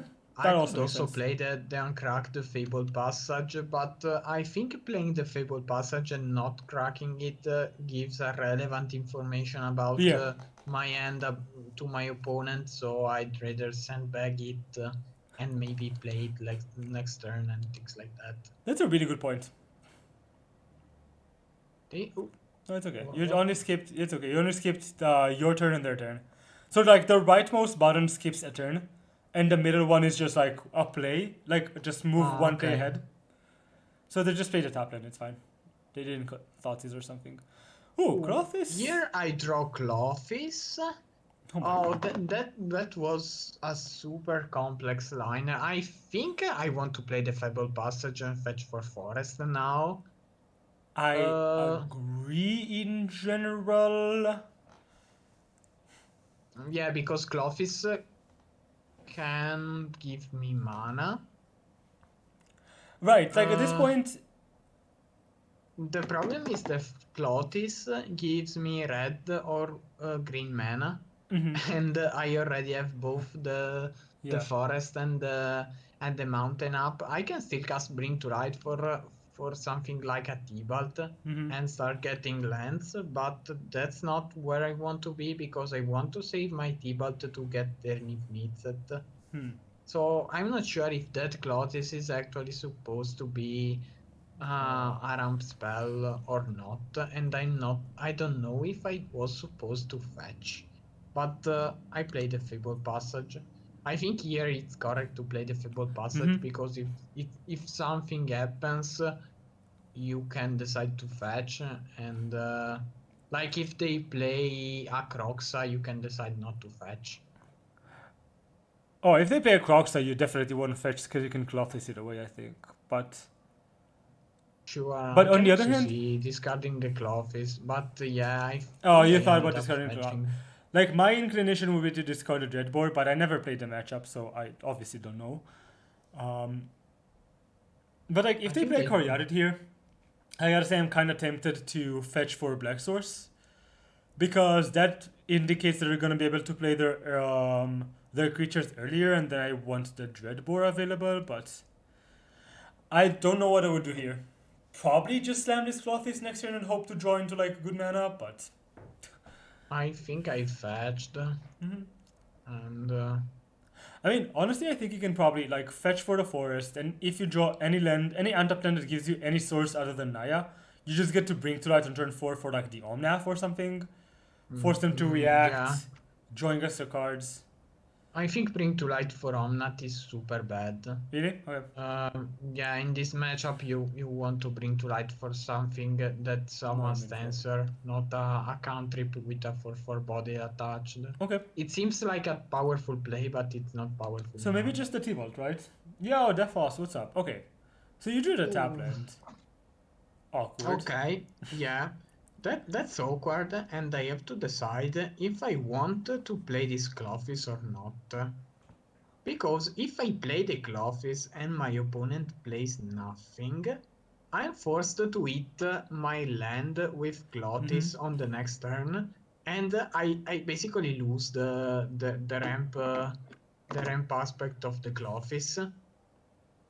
So what I'm kind of Uh, worried about is if you don't cast the Clothis, they can cast their own and they can play, and their mana is actually working. So they could play a 5 drop ahead on curve, but I don't think you have a lot to do about that. I think you kind of just have to play the Tapland and suck it here. I think I ended up playing the top land, and Mm-hmm. I think I ended up getting punished by exactly the sequence you Mm-hmm. said. And to be honest, in retrospect, I think given that Clovis gives me bad mana, I should not have cared, and I should have played the Clovis, play the fourth land tapped, and hope to draw a fifth land, a blue fifth land at some point. Mm-hmm. So just to make sure, so you think you should have played the Clothis here just because we are ahead on Yeah, mana technically?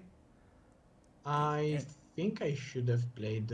I think I should have played the Clovis here. Okay. Yeah, just Big. to have it on board and start Yeah. dictating the pace of the game, and to prevent them from playing their Clovis Yeah, and because using it that's like worst effectively. case scenario, right? That's just super bad.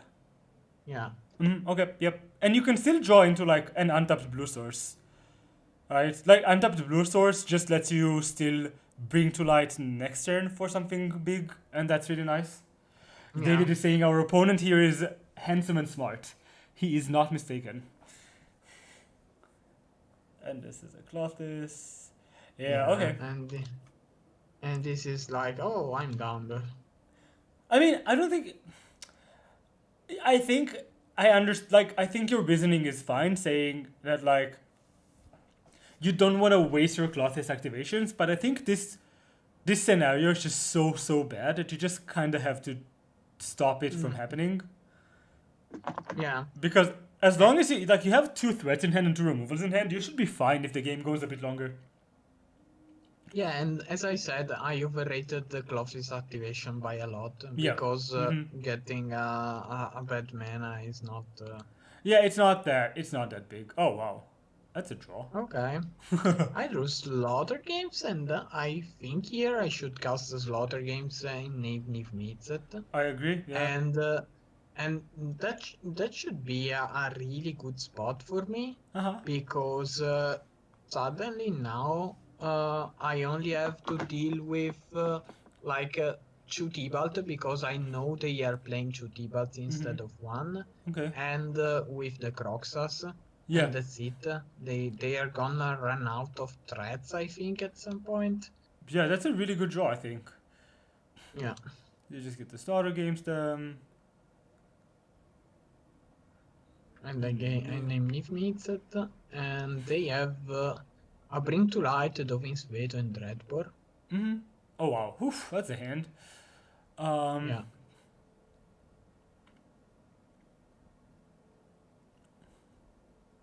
Uh, These are exiled. Do you know they have a Surak too, which is worth noting in their deck. they have, sorry. Surak in their deck. Ah, The yeah. Timur legend. Yeah, it's just an attacker here, but still. What do they do here? Oh, yeah, Yeah, I they think spam the 5 draw. they. So they're just getting T-Bot here. Uh, I think they are, and I think I'm glad that they do. because I can just deal it with Dreadbore and I'm super fine. Yeah, It just drew them two two cards. cards, not. Like if it hits your Niv Mizzet, it's awkward as fuck, but there's not you Yeah. can't do anything about that, so that's fine. So here, like I think you're in great shape if you can. Oh, I guess you can't even bring to lights for something next turn because you have the Dreadbore. Yeah. This looks like a fine spot. Yeah, I'm not in a rush to bring to light. I can bring to light at some point, and Yeah, it's more about getting like positioning yourself in the game in a spot where like.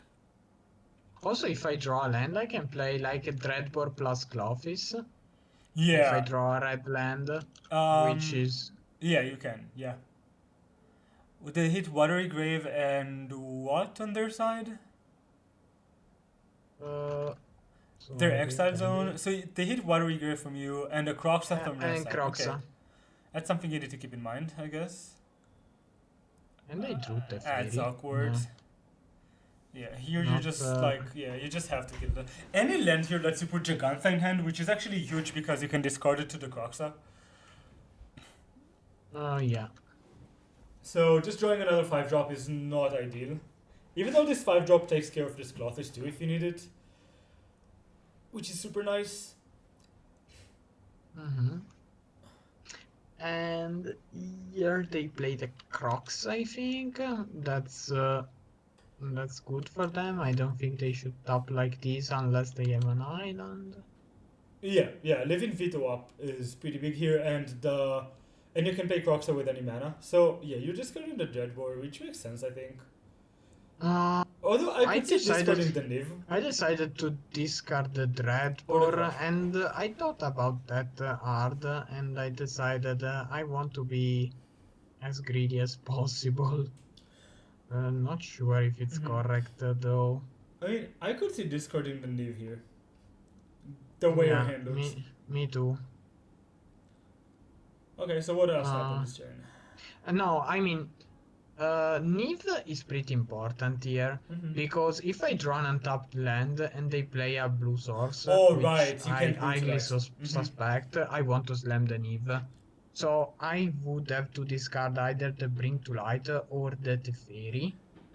No, then I And like discarding the Dreadbore. I decided that both are more effective removal spells than Dreadbore. So that was my line of thinking. I agree. I think that's a good If line. Yeah. the fairy is a good removal spell, not because it's good at dealing with threats, but because it leaves you ahead on board after you use it. It's -3 because if you Mm-hmm. untap with the fairy, you are in a great spot. And Yeah. Bring to Light is great because it gets Debalt, which is the superior card in the matchup. Yep. Okay, yeah, I agree. Discarding Dreadbore is good here. So this is a blue Okay, source. Oh yeah, yeah, they had the blue source, from and I you. know Yep, about it. your land, Sag. If you would have drawn that land instead of this Teferi, it would be perfect. Although if Yeah, they would hit the fairy off of the Tibalt, that would be awful. So. it's weird from them because given how they sequenced, they paid 2 life for nothing because Mm-hmm. they could tap the mountain and the overground tomb to cast the Croxa and then play the watery grave tapped I mean, and they could. still have. Yeah, they could tap whatever they want because it's Tibalt. So yeah, it ends up being like black and red, but it could have been Yeah. whatever. So this should tell me something, but I don't know what. I couldn't think about. I mean, you could think Or about commands, but no red up means no command, right? yeah. Um, I think it's probably just a misplay of the mana, honestly. Mm. I don't think I wouldn't put too much thought into this. We know their hand. What is their hand again? Their hand. They have veto and not a bring to light. They have. They have a Dreadbore, a Bring to Light they cast, and a Veto, which I know about. Oh, okay, I so think, okay, and at least one land, if I remember correctly. okay. Yeah, they have just one land. I agree. 2 lands, I think. Okay, so what happens here? Here I draw the land, otherwise I don't have a shot, I Yeah, think. I think you have to. Oh No, no. Oh I well. draw a Clotis. That's kind of awkward, Okay. but at least you get to cast this Clothis. Yeah. I mean, it's better than it looks because now I get to get rid of these Crocs. Yeah. I get to set the score with their Clovis, so we start pinging each other and doing nothing. They are low on threats, so if they are gonna like pass for a couple turns, then I can start deploying my threats after I draw the land, and yeah, Okay. it's Yeah, this is not I'm bad at not all. dead.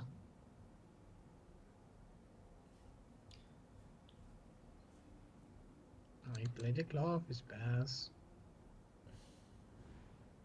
and Cycle a they land. This also this could yeah They cycled the Triumph. That's why they played yeah the yeah. untapped land. 3 mana up for Knave. They cycle a Triumph. That is what they always do. Yep. Okay. This is interesting because if they don't eat it, now you get the extra mana. But you don't have Yeah, blue, but which really sucks. it's Yeah. not relevant because I don't have blue. Yeah. Like if you had any, if you had blue instead of black here, you could still do something about this, I guess. Yeah. What are they doing here? 5 mana. Bring to light. Yeah, I think they are casting Bring to Light, and I'm kinda fine about that because they are gonna get the second Valky, and if I manage to draw a land, I get to cast my Teferi and deal with their Valky. Yeah. Did they play a land for? They did not play a land for the turn though, right? Oh, they played. They played a No, Fable Passage. they Yeah, yeah. did. They played Passage. My bad. So So this gets. they exiled two Toplands, Oh, okay. I thought I looked at the yard for a second. I was like, oh my god, Starter Games and Bring to Light. Oh no, this is the graveyard. and here I draw a land because okay, Nice. Okay, so now you can just just hit the Crocs. Make sure you don't get to escape it. hit the And Croxa and start pulling ahead bite the fairy minus because on this. Yeah, hit the fairy yeah. minus on the Tybalt. Yes, and it's relevant to know that I might be able to snag their Valky at some point if I get my Oh Valky and right. I activate it knowing they have a Valky on top. Yeah. It's still two turns from now, but hey, it's Also, you relevant. know they have the veto in hand, so that's gonna be a bit tough. But that's a Yeah. really good point.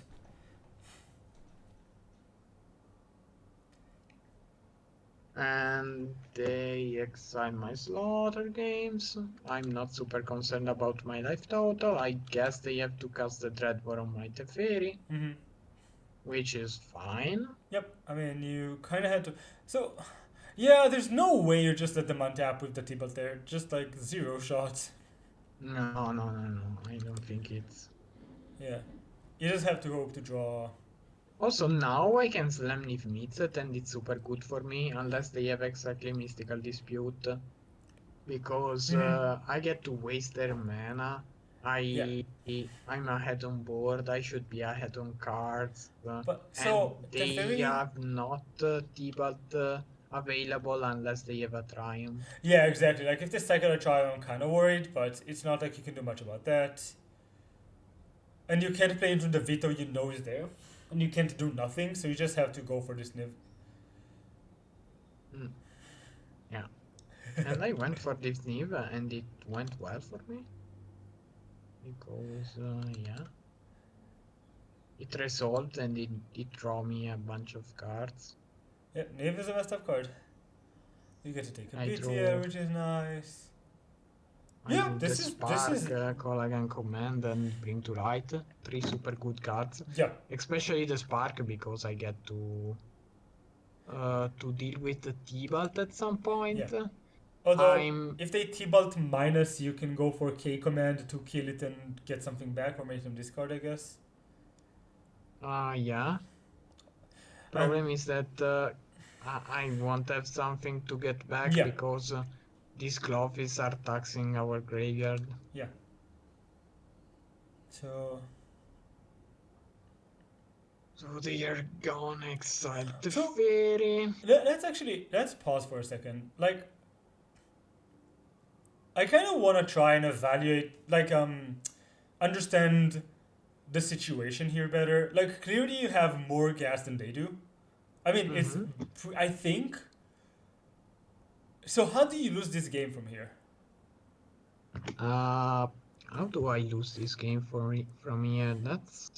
That's a good question. How I ended up losing is, if I remember correctly, having to make awkward plays because I was text on mana, Yeah. having my Clofis dealt with at some point by an Airi or an After End, and getting killed by their Clofis, Okay. I think. If they manage to deal with the Clotis at some point, not right now, but at some point they can win with the remaining Crocs. Do you have Croxus too in the list? Yes, I have Okay. two. So I'm quite far behind from casting Crocs, but yeah. yeah, it is. So this means that maybe you want to prioritize, like you would have wanted to prioritize playing the Caryatid at some point. I mean, not this turn, but if you can double spell like Caryatid plus K command or something along those lines, that seems pretty nice. I I ended up doing so. Okay. Uh, because yeah, I thought I really needed to develop my mana, and I need the second black mana to be able to deal with the Clothes on the with the not with the Clothes Yeah, with the that's true. Tibalt on the The next 5 2. turn. So I think I ended up playing the Caryatid, is if I remember correctly. So I play the Caryatid. I don't waste my mana because next turn they will play the Tibalt and deal with the Neve. So in the end step, I cast like Colacan Command or the Spark, I don't remember. And then if they counter it, I untap, play the other one, and hopefully play the Bring to Light as well. If I draw an untapped land. Okay. Okay. So what? Let's see what's up this turn. They just oh, Uh, okay. They just Dreadword. It's they sure. dread for it. Okay. That's somewhat weird because I thought that they were I'm almost guaranteed to wait for the Tibalt Yeah. here, Yeah. because This. this way the Tibalt is way less effective, and yeah. But like, if you have a veto, I don't know if you run vetoes in the deck, but if you just veto their funky, they're just so far behind. Like, I get why you would Hmm. do this. I mean, if I veto their Tibalt, I think they are just dead. You So mean they are regardless dead of whether you have a whatever. creature on board? Yeah. They play a carry of it. They are massively ahead on mana. Okay, a land Here is a good draw I here. draw a rootbound crag, Oh, and now and you can let's go for see. Caryatid plus a 5 drop, right? Yeah, I can do that because I can exile something with exile a land with Clovis, and I think that's what I ended up doing. Like I just bring to light and Caryatid, and I think here I might have made a mistake though, because I ended up getting Neve, and instead I should have got my Tibalt because I know they already spent 2 Dreadbore, so they only have one Utter and one Dreadbore left to deal with my Tibalt. But you also know they have the veto in hand, right?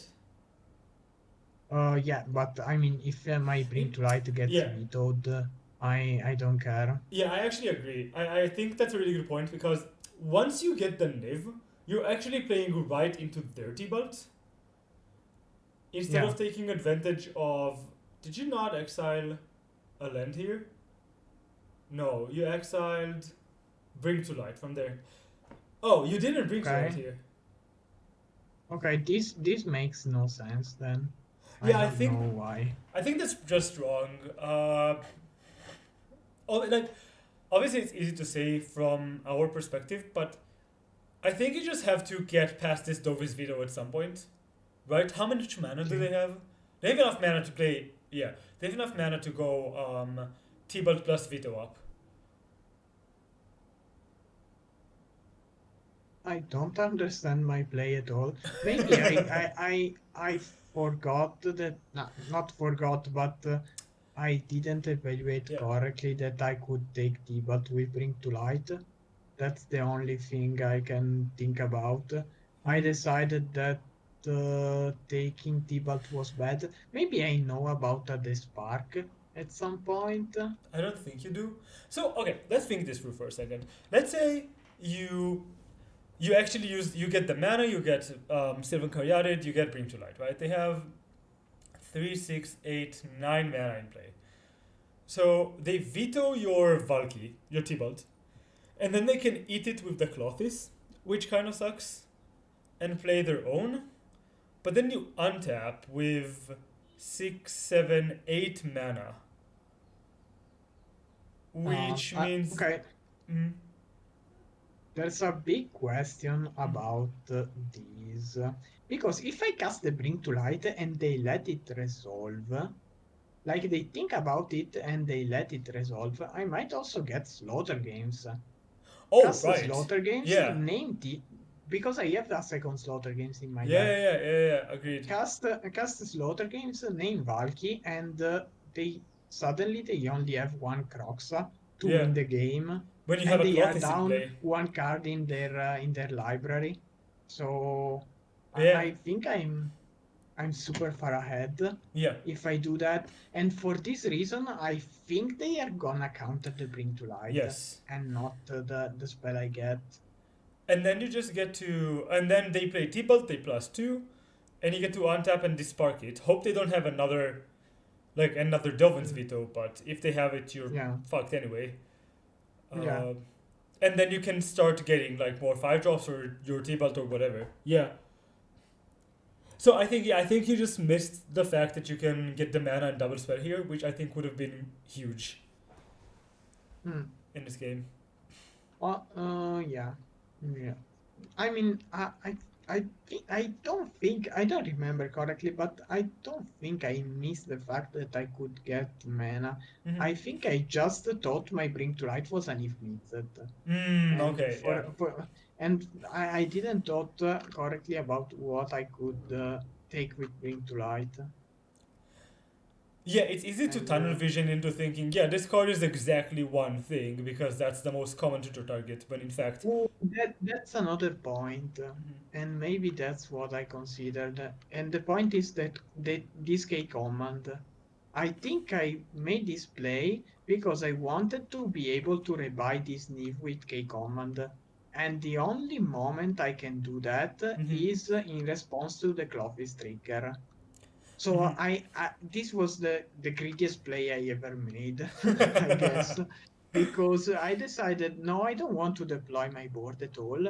I just want to maximize my K command.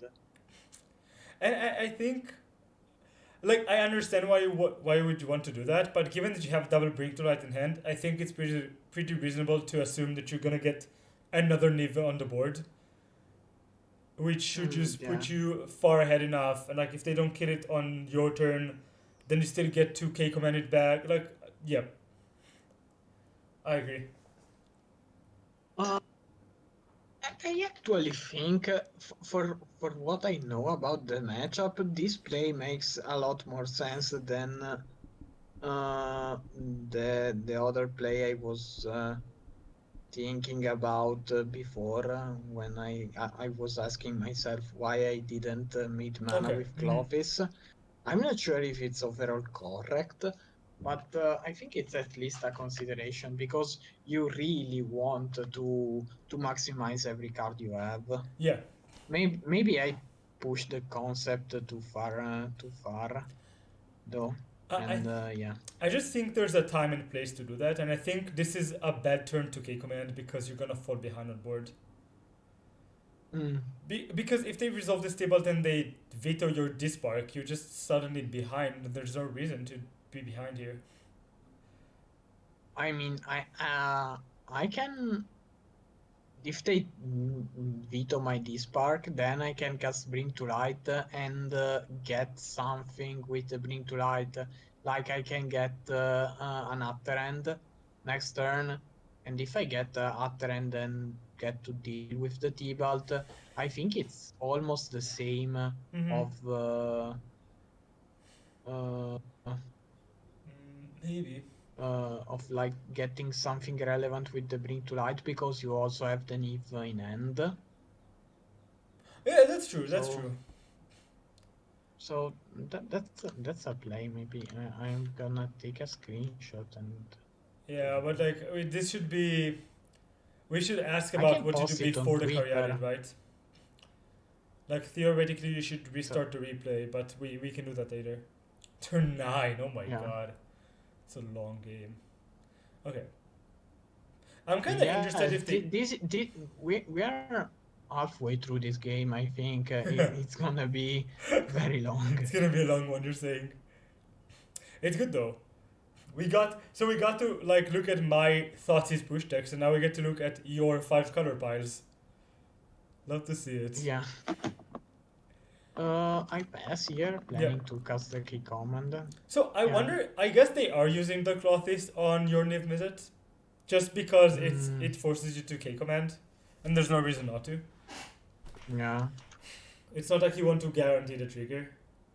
Oh no, Oh, they they're get the getting Feeble mana. Passage so they can like play the Valky with Veto up.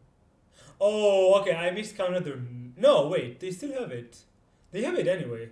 3, 6, 8. No, yeah. Okay. I don't know why then. David, what are you Maybe they doing? do. Let's see if David's still here. Interesting.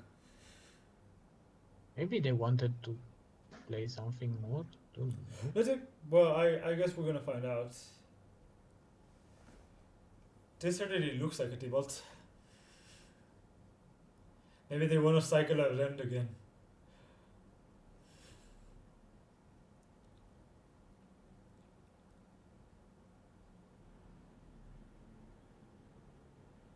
Oh, Mark Chalice, if you're still Okay. around, thank you for the follow. Welcome to the Dread Horde. I'm sorry, I kind of missed that in the excitement of. Look at this. Triple Tibalt emblem. Oh, they Oh, hit and your they slaughter sign my games. slaughter games, which is painful. It's awkward. I'll give you that. Yeah, Ah, because slaughter games would have been game winning for me if I managed to deal with this Tibalt, because I can slaughter games they Croxa, yeah. and they are left with only Clothes as a way to win the game. So now you need to dispark this on end step, I guess? I can't. Oh, Uh, huh. I can't, and I guess I can't because I'm dumb and I tapped the wrong mana with the for the Caryatid. Yeah, I Mm, think so. yeah, I should yeah. have tapped the island. The mountain, just have the mountain there. Yeah, or the mountain. Um, yeah, yeah, that's not great. And Very good. I See, think I cast the Collagen command here, which is yeah, still fine. yeah. I mean, at this point I was a bit committed to this line, so I think I was supposed to cast the K command anyway, because next turn I get to the spark the Tibalt. If the spark gets countered, I can bring to light. Do you have enough And mana for everything? But you can only bring to light for like three. Oh, you have the Coriander. Never mind. You could. Coriander yeah, is bonkers. I still think casting this spark on step makes sense there. Oh, huh. Easy. I think Oh, casting K command was better really? because it lets me spend my mana better. Uh, Yeah. I don't know. It's a tough spot. I mean, I still think that playing the Bring to Light that turn would have been better. yeah, yeah. Uh, yeah. I'm not I sure think it's though. at least close though. Yeah, I think it's close. Yeah, yeah. There's a lot to consider. Here you definitely just And go here for it. I Yeah. cast, yeah. And if they counter, I can only cast the Bring to Light for 4, but I'm fine because I'm gonna get Other end. Utter End. Yeah. The thing is, the Colagan's command line just ended up badly because you're gonna get slaughter games. So your K command just didn't do much, right? Yeah. But I mean, they were not super likely to get the slaughter Yeah, games. That but was a like if you leave the consideration, but once you leave the planes up in that spot, I think I'd go for Dispark over the K command just because I don't really want a K command as long as they can starter games me. I think. mm, I think if you don't cast the K command on that turn, you are never gonna cast that K command this game Really? because yeah, because there's Clotis on the battlefield, so I'm not uh, sure about this. Because a lot of the removal spells are sorcery speed anyway. So I think at least had they used two Dread Wars already? yeah, I think the only sorcery speed removals the removal they have left is the third Dreadbore. Mm-hmm. That's a tough spot. It's a really tough spot. Yeah, I get the other end here and yeah, deal with the Tybalt. Yep, and There was a consideration to get my own Tybalt, but I didn't even thought about that. I don't think that you want to play the both of us have Tybalt game. Maybe you do want to do that Yeah, actually. uh, I think it's a bit random, and I You, prefer to like take out all the threats and like the upside of that game is that you right now have three answers to Tybalt in hand. Like once the Dispark was gone, you would have Dispark double Bring to Light, and they would probably have very little answers to your Tybalt, but I don't know. It's I can see that, but it's a risky line. I think it's like, and I'm not even sure the reward is that high. Is this the mm, Nahiri that gets your, let's see, or the starter games, I uh, guess, because it doesn't matter which mana they use here. yeah, I think it's other games.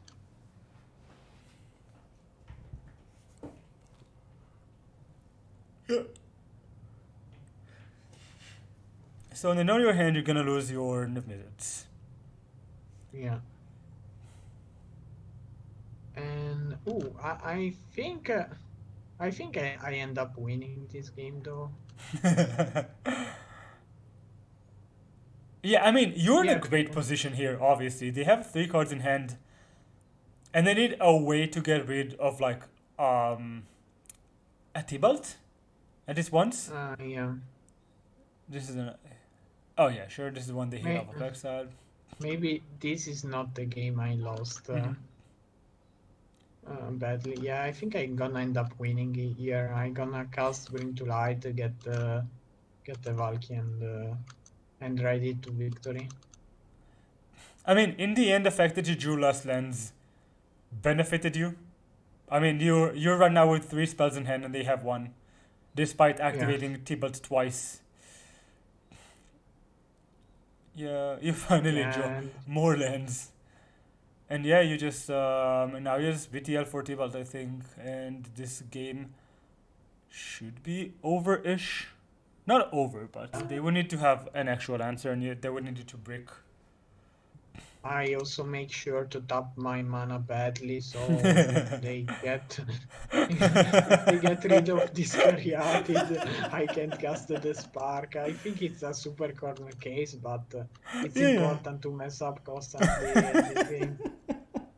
it's important. You gotta be consistent in messing up, right? Yeah. Okay. So, is there a case here for getting the another slaughter games? Do you have another slaughter games in your deck? Hitting another Dispark just for the No, lols? I don't. I think I don't. I have one in my graveyard and one in exile, so I don't. And no, I want to get the Tibalt here Yeah, I think so too. It's just because like I can die to a random Surak to at this point I'm low on resources. Oh, oh and I have oh yeah, Giganta. you I have have Gigantha, which is Giganta. super nice. What do they get by when they're not playing Gigantha? For this matchup specifically. I don't know if they get something for this matchup. I think the reason not to play Giganta is to play Shadow's Verdict Yeah, yeah.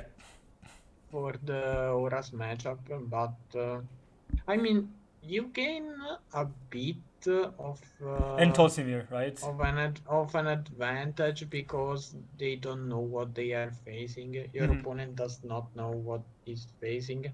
But I don't think this is extremely relevant in the mirror. Hmm. I mean, I think the Giganta is pretty big in the mirror match. Yeah. Oh, it's not Enrico. No, it's not. Okay, I have 10. No, it's not 10k play points. What are you talking about? My chat was so I have five. I have oh wow, I have a lot of play points. 5.5k play points and 53 QPs, which is nice. Tons of chests syntax. Yeah, this game looks Okay, so pretty much like over unless they can produce something impressive here. yeah, I think they missed to yeah, they Yeah, drew a just all the Cariatid and Cariatids. they Okay. lost. So I think we can go over one more game. Stream is already live for 5 hours, but I'm having fun. So Uh, yeah. we can do one more game. Okay. I mean, one more I game. One more game of Niv, which is gonna be like 3 normal games. yeah. I don't remember which game was the one I ended up losing in a dumb way. Maybe it was game one. Let's see. In a dumb way. I remember there was a game in where I thought I won for like 3 consecutive turns, and I ended up falling short at dealing the last 2 points of damage and losing, and that was extremely frustrating. Let's see if I remember.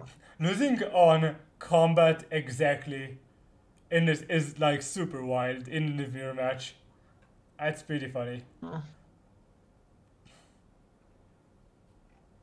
okay. Okay. I don't remember if it's this one. Let's uh, let's just review this one, Okay. hoping it's fun.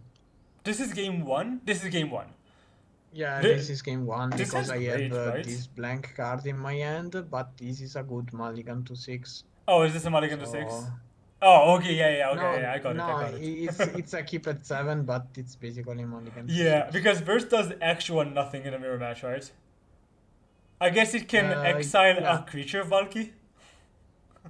uh, yeah. I mean, it's absolutely blank. The only good use of verse in these kind of games is that you can discard it for either Prismari Command or Nairi. Okay. Because it's an actual magic card. Yeah, right. I mean, we're saying this half as a joke, but these it does matter that this is a piece of cardboard and it's not an actual mulligan.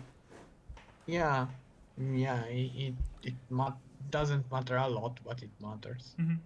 Okay, and you are on the play here. Yep, this is. So, are you fetching for green on turn one? Yeah, I think so. I really want to cast my Caryatid. Yeah. I think I had a close decision here when I had to sequence my lands. Let's see if this is the game. But Also, opponent mulligan, worth noting that. Okay. Okay. Yeah, I think this hand really depends on like what lens do you draw? How do you play this out? yeah, and I think I ended up playing it badly I think you're because I too harsh on drew yourself. another top land and I still decided to play the Caryatid. Yeah. So you think playing the Caryatid is wrong here? I think so, because this Mm-hmm. way I'm not guaranteed to have the fifth mana untapped, Yeah. and I don't think I have a lot of 4 drops. I don't have 3 drops I want to cast, On a Clothis, maybe? and if I yeah only Clothis. Mm-hmm. Yeah. That's the only consideration. And if I draw 4 drop, I can cast it anyway because I have to play my land tapped. Yeah, So like, yeah, I think it's super correct to play this I Triumph, agree. and instead I automatically play the Caryatid and I immediately regret it. Mm.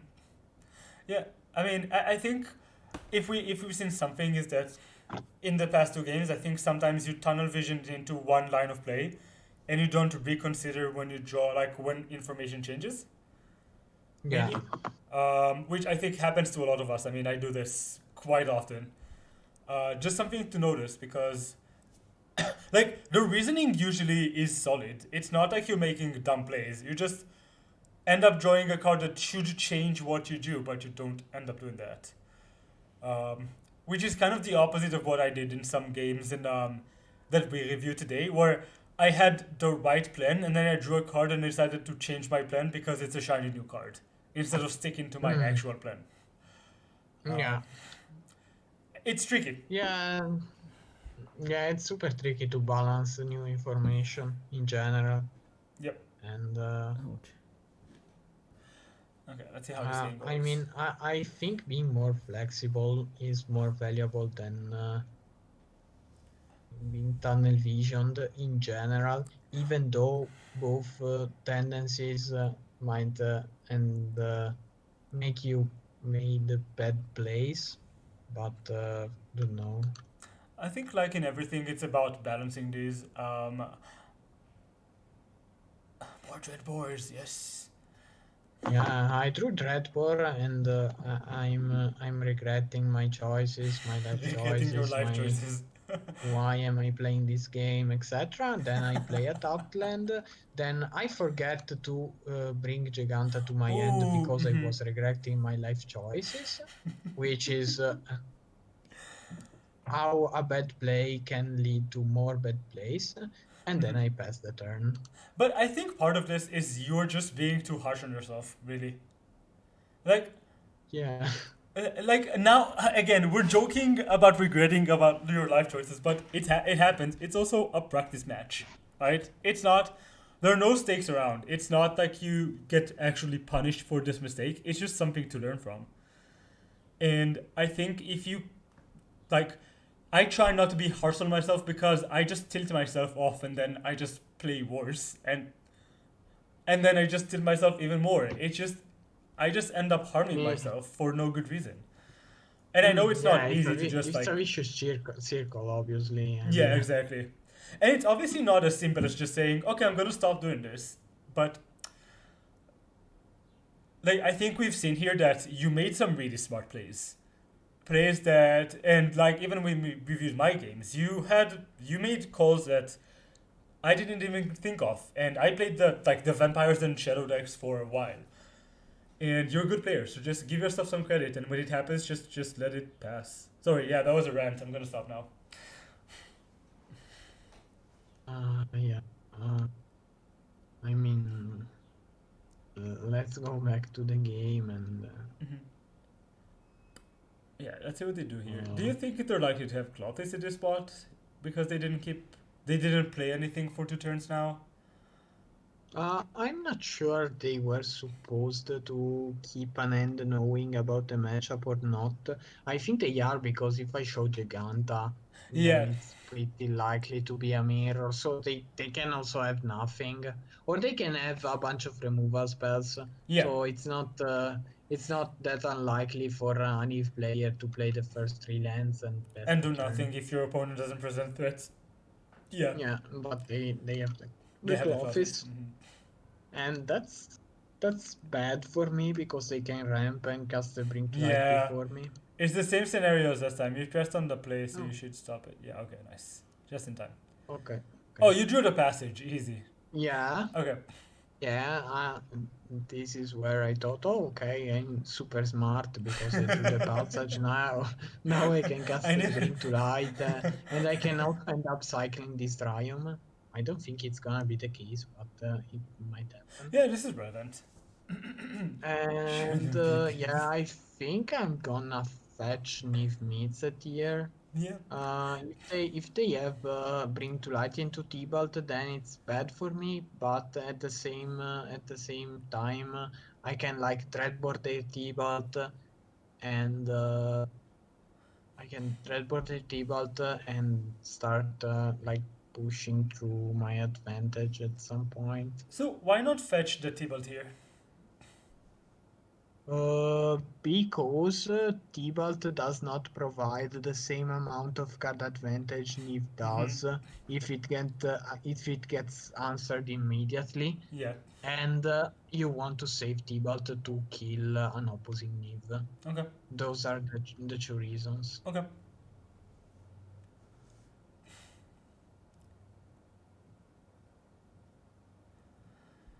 So we're getting a I Niv. remember playing a bit of this matchup before Tibalt was printed, and before Tibalt was printed, there was a strong argument to just take a Slaughter Games, Knave needs it, and And they just can't win, I think, right? yeah, but no, it's not the case Quality anymore. games of Magic Th- being played all around. thanks God, because Yeah. I did not think that the Bring to Light T-Belt interaction is gonna be so dominant in Pioneer, but I'm obviously proven wrong. I think it's a super good interaction. I definitely thought Niv was gonna play this, but I didn't think it would be that meaningful. It was like, well, another card for Niv, sure, but I think it's really, really much more impactful than I imagined. So what are we getting from this Niv? Hmm. I've been playing Nifd for a bit. Mm-hmm. I kinda knew that the deck needed a different threat so badly, and the Tibalt was an high quality threat. Mm-hmm. So yeah, Yeah. I thought it was meaningful, and I think it's a super powerful interaction in general. It's even good in modern. Oh, okay. I drew a million cards here. Yeah. Four cards, right? No. Oh, yeah, four cards. Yeah. And now you definitely just play your land because mana is good. Yeah, and now no, I already played the Fable Passage. Oh, right, right, Now I right. Yeah. misclick. Now I misclick on discard step and I discard the Knight of Autumn instead of the verse. Oh, And okay. Yeah. that's not my fault. I mean, I was trying to get back to the verse and instead I misclicked. Okay. Yeah, it happens. I mean, again, of course, it's like bad, but it's not what we want to focus on in, right? It's like, sure, yeah, but I misclicked on this. It's No, not gonna I happen mean, in a big event. It's I okay. was also pretty lucky to discard the Knight of Autumn instead of a really good card like a Slaughter Games or a Clothis or Yeah, things like that. it was It literally would the have worst been, draw you had here, like from the Niv. So this is fine. yeah, they exiled a Fabled Passage. Imagine being lucky as Davy. Those having perfect mana and cloth is. Yeah, they have perfect mana, but if I draw an untapped land, then I'm in a great spot, I think, Mhm. because I can like kill their Tibalt and slaughter games their Niv, Yeah. and Although they still get that's one more great. Niv into play with your Niv, but then you get to bring to light for your Tibalt and get their Tibalt. Oh, this is Yeah. great for you, right? Yes, they find a couple cards here, Yeah. so They not found that another scary. Clothis and a Dreadboard. That's not even that bad. Yeah. I mean, Yeah, and I think here I'm supposed to like kill their Neve, deploy my Clovis, and start pushing my advantage. I would think you want to get Tibalt and exile their Niv. But let's Let's see see what you what I draw. ended. Yeah. Yeah, yeah. You're right. I forgot about the bring. Yeah, I think I gonna. Is this a land? No, it's not. Oh, it's a notion thief. Uh, yeah, I guess the bring to light here. It's a clear Yeah. bring to light. Yeah, and you're super far ahead. Wow, this matchup looks super punishing from time to times. Yeah. Also, we forgot to point out a thing that is the clock. If you noticed at the end of the second game, we both had the 20 minutes on the clock, Oh, and wow. given we started with 40 minutes, two games took for 40 minutes in total, Mm-hmm. which is a lot of time. Yeah. And in a regular tournament, I would have timed out, or David would have timed out in game three. Yeah, it's very unlikely that the game would come to a natural conclusion and Yeah. probably just timeouts all around. Which is, I think, a big part of So this matchup that you're under pressure to play super fast from the start. yeah, and that's terrible, especially for me because I kinda tilt when I have to play fast. I mean, I made a lot. I make a lot of bad plays, Oh, welcome to the club. and Yeah. if you don't know exactly what you're supposed to do in the matchup, you end up playing horribly. If you know what you should do in the matchup, I think you can play fine, Hey Max. even if you mess up sometimes. Okay, so I Yeah. get the Neve here, and I'm super far ahead, and that's why I don't know why how I lost this game. Did you? Are you okay? Let's see if you actually lost this game. Max is saying he's just Mm. following his intuition in this matchup, so just jamming, which I think makes sense. I mean, if you're presenting threats, it's usually gonna be doing good here because the threats are so good. But like I think T-Belt is what changes the dynamic a bit because it's such a good threat to play into your opponent's threat. Yeah, I mean, I think jamming in general is good. Jamming Neve is almost always good, Mm-hmm. but uh, as you said, Neve is easy to answer. So yeah, I mean, you are not in a position to be able to jam every time. Sometimes you have to answer the threat first because you are behind on board. And I think a crucial part of this matchup is setting up to be ahead on board at some point, Mm-hmm. like I Yeah. did here. Now they really have to answer a lot of things. Yeah. Let's see what they do. I'm curious. How does the comeback begin here? I don't even know Uh, how they ge- to. they get mana. I think. Nahiri. I th- I think they go Oh. for Omnath. Ooh. Okay. That's a good way to Omnath. get tempo back if you have the Yeah, Fabled Passage to go with it. but they don't have the passage, so Okay. I say, oh, okay, I won. And then the Dreadbore gets your T-Bolt. Yes, Mm-hmm. I think, yeah, Okay. but I'm still super fine I here agree. This is still a good spot, obviously.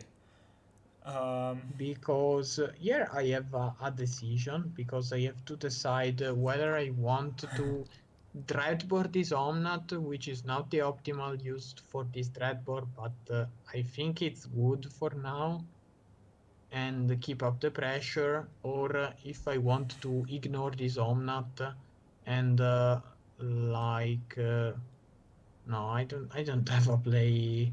I really want to cast the Dreadbore. Otherwise, I would have to cast the Slaughter games and pass the turn. yeah, I think you want a Dreadbore plus Slaughter games. I'm just wondering what do you Slaughter games here? uh, I think I Slaughter games the Neve. What about Slaughter Gaming's the Valkyries? I'm not in the drawing passage. Oh yeah. Max is saying in the showcase he played Omnath and drew the passage 2 times.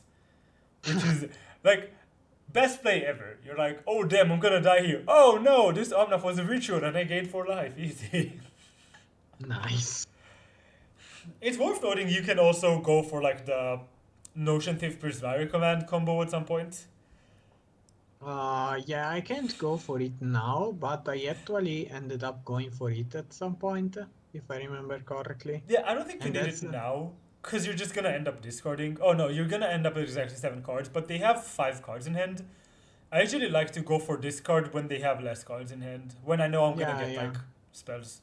No, I ended up doing that in a even more fancy way because I ended up casting Notion Thief and then casting Prismary Command, dealing 2 damage to one of their Valkies, and making them discard 2 when they had 3 cards in hand and drawing 2, and I still lost the game. Okay, we're gonna have to move. Let's move forward because I'm really curious about how you actually lose this game. You go to Okay, I start by attack. attacking with Neve. Yeah, I think that's pretty free. I mean, you could not attack here, and then you can ignore this Omnath. But what are you doing with your mana Yeah. otherwise? I think you're just fine dreadboarding this and starter gaming the nibs. Yeah, I can also see like casting Dreadbore and playing Clovis to apply even more pressure because this Prismari command does 2 damage Oh, and yeah. I actually don't hate that. Because I the, don't know what you want to slaughter. What do you want to slaughter games here? No, uh, I think I I like f- slaughter gaming. I'll tell. Sorry, yeah, you were saying. I think I want to Slaughter Games Yeah. Neve here. It's not a good play if you are trying to kill them right away. But I think it's a good play overall because in the longer game you should be massively favored. If you slaughter against their Neve, you have a bunch of solution to the T-Balt, and you still have a Neve available. So if they play T-Balt and exile your Neve, you have another Neve to deploy immediately after. It's It's it's not it, great though, right? Like if they T-balt your Niv. I mean, I think that's the way you lose this game if they T-balt your Niv. Either that or the uh, cloth is in play are the ways I would say like that you can lose this game from this point on. Because because Yeah, maybe you are right, and I should name the Clovis. because Not the Clovis, the Valky. I think that might be the case if you plan on dreadboarding this Omnath. Because then at that point, if you dreadboard the Omnath, you're left with only one dreadboard in hand.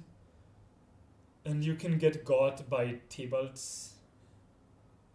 By like T-Balt with Veto backup or something. Uh, No, they don't have Veto main deck, so oh, this is game one, I'm right? I'm Oh, not Claudio thinking is about here. Veto. I guess I ended up valuing the longer game a bit more than I should have done. Because, as you said, if they spend a turn to deploy their Neve, I can just straight up killing it, keeping up by attacking and killing them in like 2 turns. Yeah. But don't know. Let's see what Claudio says. Claudio's in chat. He says, I don't know. Ah, okay. I think everything is really close here, right? I mean, they nip into a bunch of terminates. That's one thing. But you also have, like, Notion Thief plus Mind Rot and Divination in hand. You should be able to beat that. I don't know.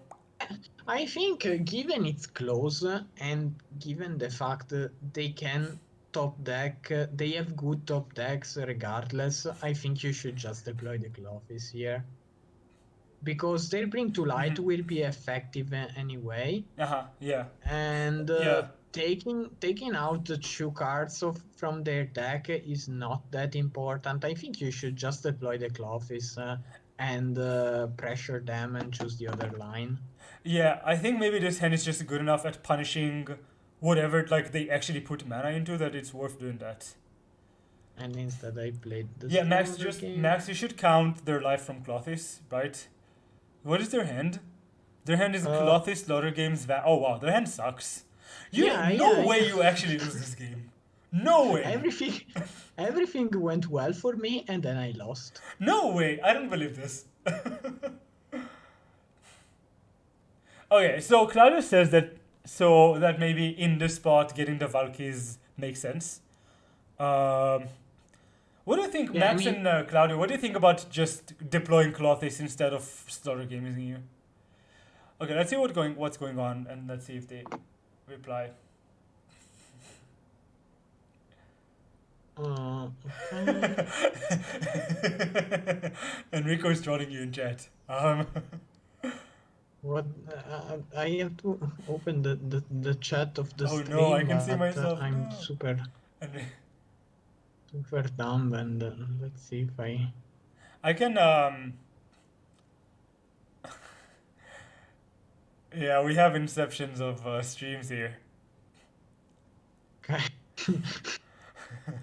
I will go back to the game because otherwise the watching experience for other people is gonna be miserable. Just Claudio, come on, it has to update be. me with what the chat says. Okay, so they drew something. It must have been something relevant because otherwise they were dead. Let's see. It might be Bring to Life. Okay. And it was the most relevant card of their deck, No way you lose Archangel. this game. I think you got the wrong game again. No, no, I'm not. I'm sure I lost. Okay, let's see. Um, so yeah, there is a case for like pushing your advantage there, I think. Like Claudio and Max agree to an extent. that in that spot when you're so like you're pretty far ahead on board and on life, I mean the Clothes just makes this Niv a 4/6, but that's it good enough. Yeah, it's about being able to close, I think. Yeah. Yeah, I think I was definitely supposed to gem the Clofis. I think in the short term, gemming the Clofis is the same as Slaughter Gaming an Eve, because if they cast an Eve, they are actually dead on board. Oh, because of the So Prismari command, right? yeah, because I have the Prismatic command. So yeah, I That's think an I was interesting spot. supposed to But do are they that. dead on board? They were down to 10, and then they go up to 12, they cast Niv. They go down to 10 in your upkeep. You kill the Niv, hit them for 6. They're still not dead, but they're pretty Yeah, close to being dead. yeah, true. Yeah, Opponent drew no. Exodia is the only acceptable explanation, yeah. Do not explain. Okay, so I draw another relevant spell, and I think I attack with Nivier and deploy Clofis and leave myself open for Prismatic Command. Yeah, I definitely agree. I mean, your hand is pretty reactive. I mean, you could keep up Notion Thief here, but I think deploying Rot is just better.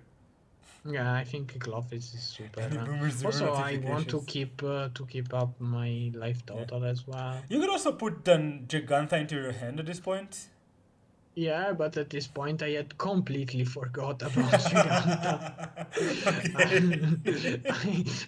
Okay. I literally played without companion. Okay. Yeah, I shouldn't. I usually have Did. my companion window like as part of my hand. I pop it up. Said elk noises. Yes, Claudio. Said elk noises indeed. Okay. Yeah, So yeah. I think putting Giganta into my hand was definitely the correct play here because I can play Prismatic Command next turn anyway. So yeah, it's a minor play because Giganta is so underpowered I actually think this is compared fine. to Yeah, I actually what think I'm.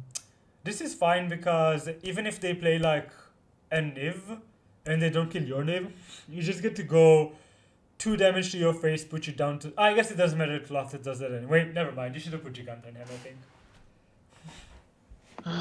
Yeah. Okay. Yeah, Max is saying that's why he didn't play Companion in the showcase. He wanted to play Verdicts, but he just always forgot about it too, so it didn't matter. Um, I mean, Companion? when I have Yorion, I always remember about it because Yorion is so powerful. But Yeah. in my mind, Giganta is just. Supposed to have 5/5, right? Oh, they cycled the Triumph, Yeah. another winning play. And then now they untap and play Ulamog. I guess that's one out, but Claudio, that's we what. broke the mirror match. We broke the mirror match. Okay, taking 2 here. Yeah, they go to 8, so they have to answer this Neve. In some point, they don't have access to their own Neves, Beginning of so I combat get. spells, as usual. What? This is so weird. They are cycling another Triumph. How do I lose this? You don't lose this game! No way!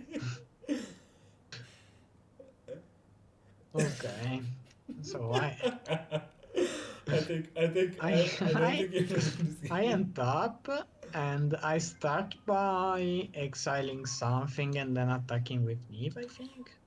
Yeah, you just forced them to have something here.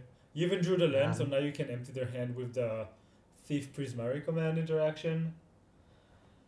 And then even if they kill my Neve, then it's super good for me because I can deploy another Neve.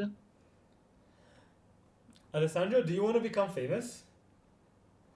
Uh, There's a bot in chat yeah, asking if you want to become famous. I mean, I don't think so.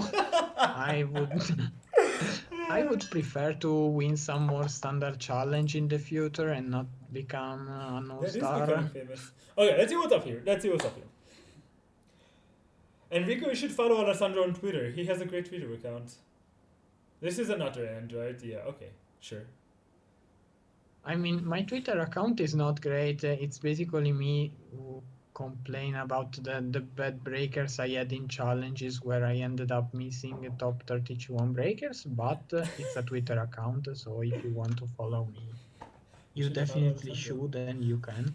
Okay, Okay, so here Niv. I play another Niv. I breaked with this Niv, if I remember correctly. Something had to go wrong in order for me to Yeah, lose, but but I think playing the Niv makes sense here. Still lethal on board, so yeah. Yeah, exactly. I'm super far ahead here. okay. K I command got is not the a worst K hit. command, which is basically a break because there's a cloth. Is I mean, it's not a break when they're down to 6 life and you can hit them 4/4 with commands. yeah, Obviously, not a great spot, not a great card, but it's something. Okay. and Clothis they is exile my slaughter ridiculous. again, so they go back to 8. And Clo- then here's where they top deck the Bring to Light, I think. okay. So they get the The T-Balt and T-Balt. exile my Mm-hmm. Neve. Oh, they top deck the actual T-Balt, I think. Yeah, they just thought that the T-Balt. Okay. Yeah. And Okay. here I'm still in a super good spot because I can play the Thief, kill the T-Balt, Yeah. make them discard 2, draw And 2 draw two. Yeah, cards, that's amazing. and uh, and this Thief is actually a good source of pressure on the board because they don't have Neve anymore, so they can't block it, and maybe I can deal some damage to them and close out the game at some point. Even though they have access to my Neve now, so they should Yeah, this is have okay. been So, oh, they know about your Notion Thief plus Prismari, right? uh You revealed both. Oh, you drew the Notion Thief and revealed the Prismari, I think. yeah. I guess they asked me in chat if I had something relevant to do, but I'm not sure if the replay shows the chat or not. Yeah. So here I think it's uh pretty clear. Just Notion Thief Prismari command. yeah. You feeling super far ahead. I guess the way you lose this is actually if they start games your nivs now, Yeah. right? And from that point Yeah, on, the game can I just think go anywhere. I think they drew a whole lot of gas out of their Neve, and I ended up breaking on top decking something relevant for the rest of the game. And that, I mean, I drew a lot of cards, but Yeah. I mean, right now you are 5 cards ahead. here I should not have played the Ketria's Rhyme for Oh, you what should it's play the worth. tomb so you can cycle it. Okay, that's a good point. Yeah, Like it's the instinct is to play the tapland, but of course in these kind of mirror matches.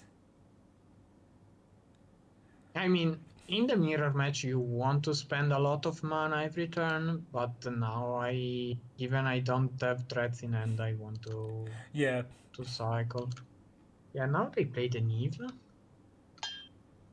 and let's see what they get. Tapping the Caryatid for this is Pepega, but because you don't need to pay colored mana, so Uh, still I fine. guess they were upping the Caryatid to prevent me from getting them with extinction event or something like that. There's an argument for Oh, this is always game one, tapping right? Yeah, the Caryatid first. Claudio explained it to me a while ago, yeah. and I guess it involves extinction events and things like that. Yeah. I mean, this is game one, so this makes sense. I forgot this was game one.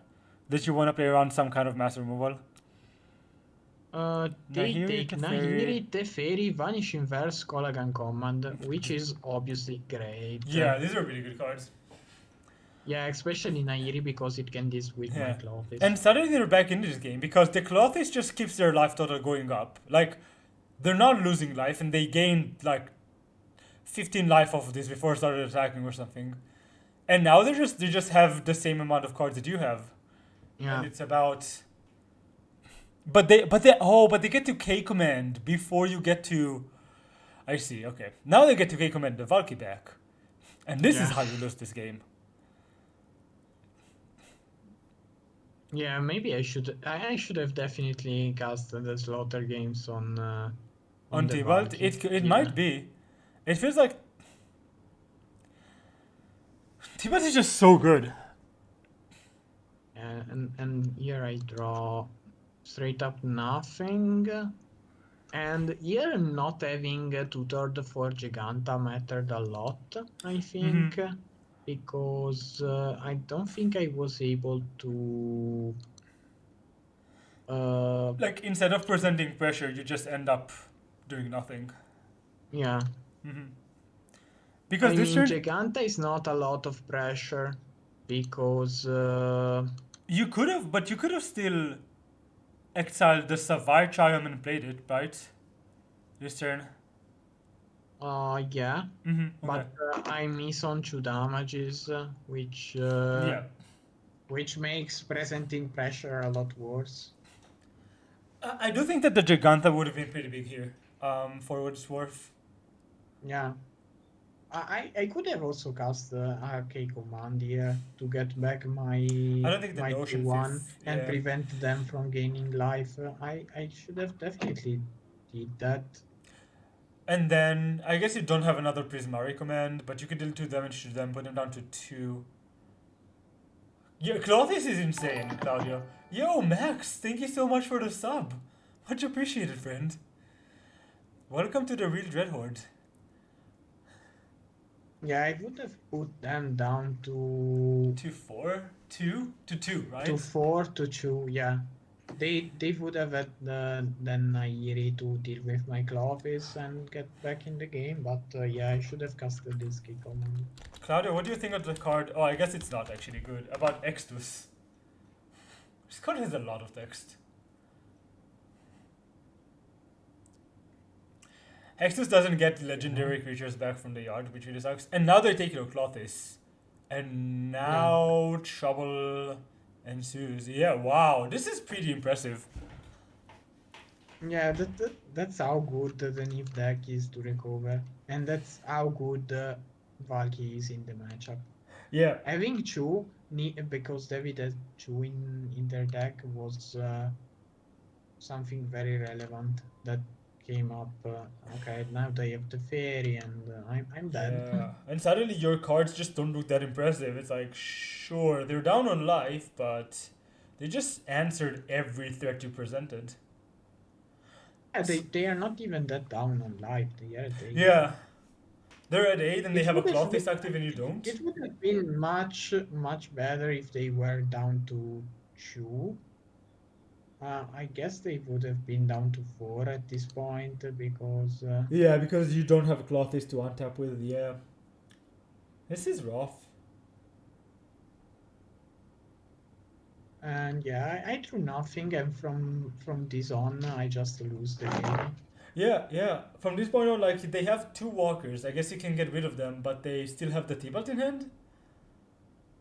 Yeah, So you're basically just dead? yeah. Oh, That that's. that was wild. I don't think I played this super incorrectly. I made some misplays. I made some plays that were not perfect, but in general, I think I played decently and I, still got super punished. I think it comes down to what you do with the slaughter games in that turn. Yeah, Or if you play I think Clothis. that the right play was to play Clovis, Mm-hmm.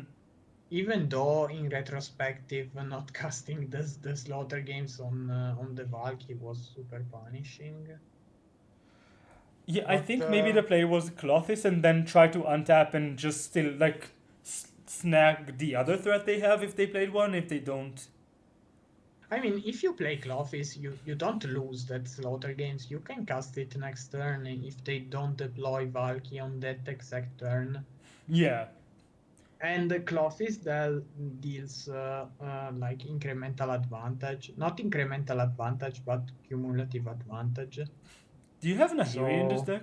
You do have Nahiri in your list, right? yes, I have only one though. Hmm. I would really love to have the second one because I know she's great in modern, and I don't like uh, know why she's not as great as it is in modern in Pioneer. But the list is from the master Claudio, so I won't touch it unless Claudio says so. Master Claudio in the house. Yeah, I mean, it seems if Clothes is so important in the mirror match, it seems like Nahiri would be good.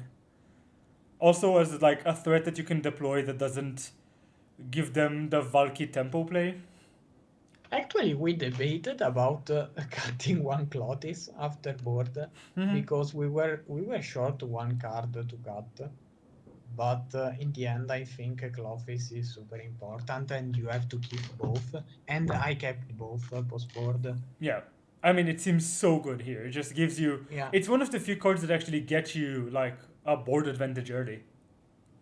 and it's also great post board, even more than pre board, because there's Croxa in the mix, Yeah, exactly. and exiling Croxa is obviously super relevant. And K comment targets like it just seems really good in the mirror match. I agree. Yeah. Okay, I think. Yeah. I lost this one in like a couple turns. If you, Yeah, I mean, this game, like from this point on, it would take a lot for you to come back. Um, uh, yeah, I had like one or two turns to top the Canif, but it didn't happen. I can just press this button because there are no relevant choice from now on. I yeah, like just draw even if you another top land the and Kniv concede. here, if it doesn't happen super fast and you don't have Dread Wars anymore, I don't think. So, like, how are you ever beating this Tibalt? Yeah, Chat is loving your Discord notifications, by the way. my Discord notifications. Yeah, yeah, you can ignore them, it's fine. Oh, okay. Yeah. I think that's gonna be. Oh my god, yeah, this is brutal. Yeah, me too, Claudio. I just mute almost all the Discords. Um, Yeah, because otherwise it's a bit too turning much. Clovis into a creature. Yeah, turning off is into creature is like, ooh, okay. Yeah, I should mute most Discord channel as well, but I'm too lazy to do so. Actually, Yeah. I just ignore the notification even though they pop up, so I don't care if they actually pop up. It's nothing like private. Mm-hmm. It's Discord. Okay. Yeah, and Sandro. I lost this one. Yeah, This yeah. was Now we got pretty. the explanation. Enrico, are you okay with this explanation? Is this close enough to Exodia? I Uh, was. I think this really yeah. shows why you really shouldn't concede games of Magic until you're actually dead. Comebacks happen more often than you Uh, think. in this matchup, yes. In general, I'm a huge fan of conceding matches early, Really? especially if you're like playing leagues or something like Oh that, yeah, for sure. because your time is worth a lot.